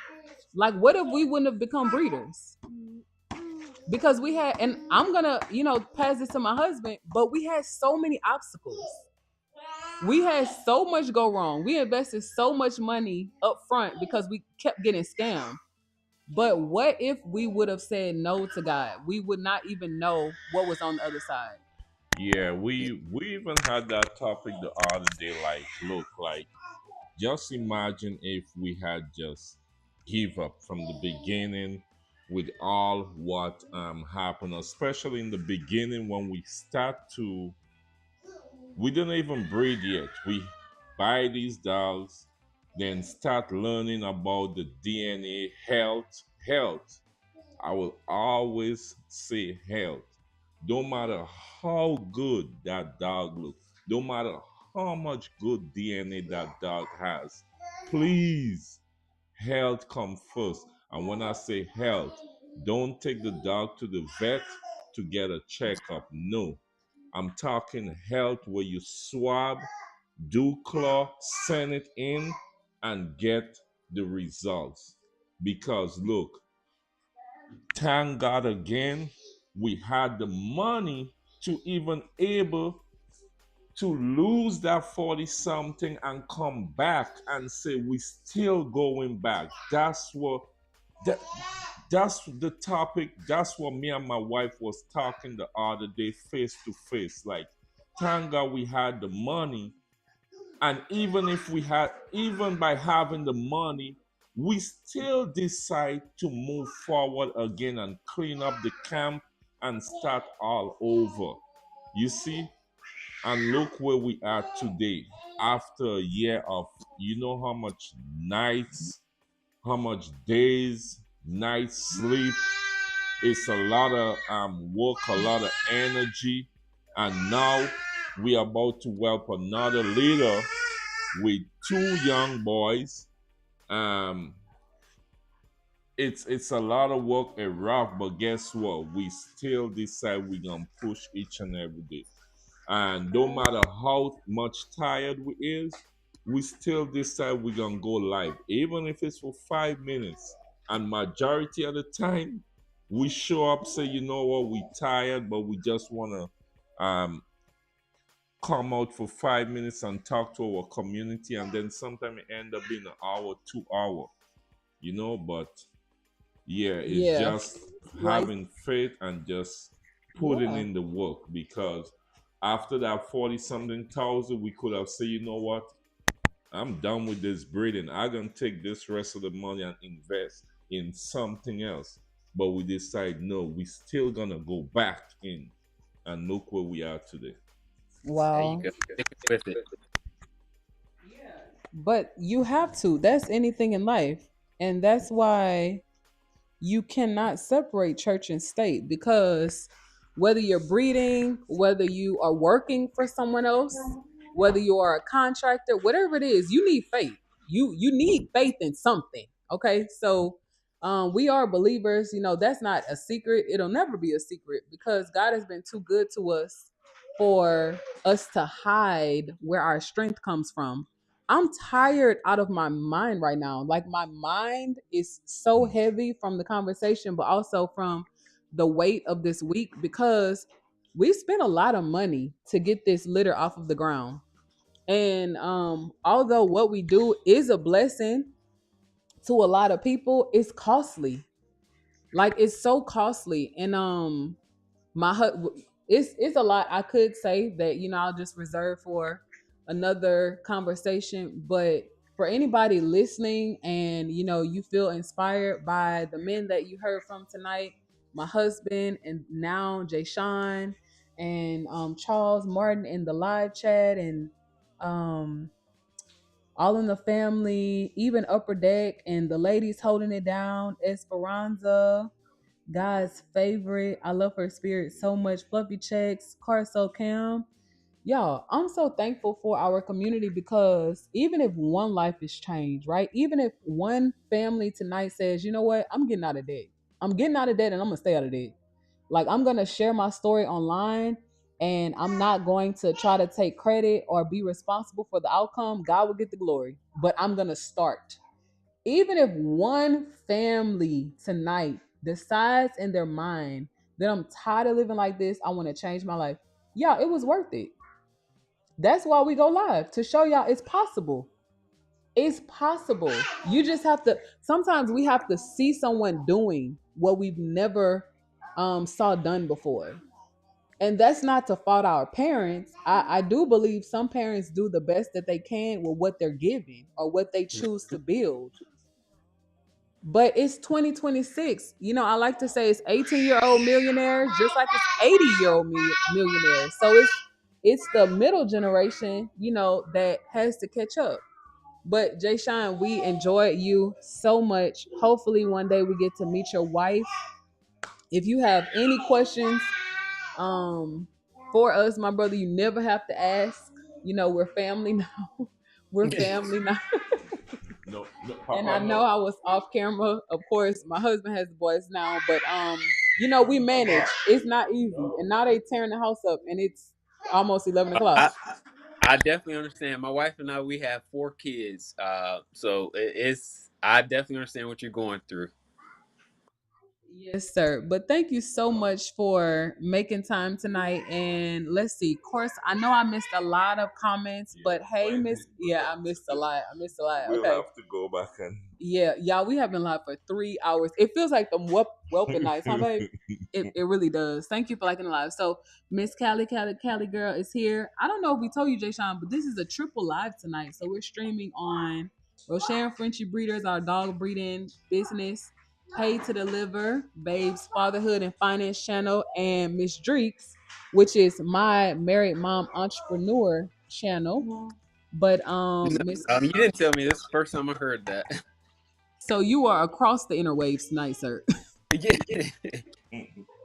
So you have been introduced to three different communities tonight. Yeah. Well, like I said earlier, I definitely enjoy my time here, hanging out with everyone. And I'm gonna pick my camera back up. I have actually I posted a few videos on my YouTube channel, and I just never stayed with it. I got kind of discouraged and left it alone. But I'm gonna pray about it. I'm gonna pick my camera back up and start, I guess, talking, start having conversations back in my camera again, and see where it goes. But it's not a camera, it's your community. So always That's remember true. that. That's true. Yes, ma'am. It's your community. But if you need any help, we do have memberships open for, the introductory tier is just overview. So if you just Hmm. kind of, want to get your feet wet, you're like, okay, let me test this out. Let me see if they really teaching people how to turn content into cash. We have the Dream Catchers membership tier named after our first litter. And then we have our Legacy Legends tier that is like for the people that they ready to go. They like, oh, coach, I'm ready to go. I want to learn how to turn content into cash. I want access, and I want to be able to call you when I run into issues, because you will run into issues. And then the upper tiers are for businesses or brands who are like, okay, I don't have the time or the knowledge. I just need you to do the work for me, hand the channel back over, and then just let me, film, edit, and record. But whatever you need, we are here. Memberships was not the conversation tonight, but memberships are open. If anyone is interested in learning how to turn content into cash, we would love to help as many people as we can. And Miss Corso Cam said, I started simply posting shorts just from this channel. Y'all have not failed. Wow. Yeah, but we're gonna see if every Friday we can have certain topics. And again, whoever wanna call in, you can call in, and we go from there. We'll try to have it. We'll try schedule it, have it a particular time. We always try to say yes, we could schedule it for 7 o'clock, but it just depends on the boys. But we will try our best to go according to the scheduled time. Yeah. But Jay Sean, if you want to take us out, let the people know who you are. For those who may have just joined us, I'm gonna grab the boy and then let my husband do the final closeout. All right. I guess for those of you that just joined, I'm Jay Sean Cotton. Located in a small country town called Hookerton, North Carolina. Married. Been married for 8.5 years now.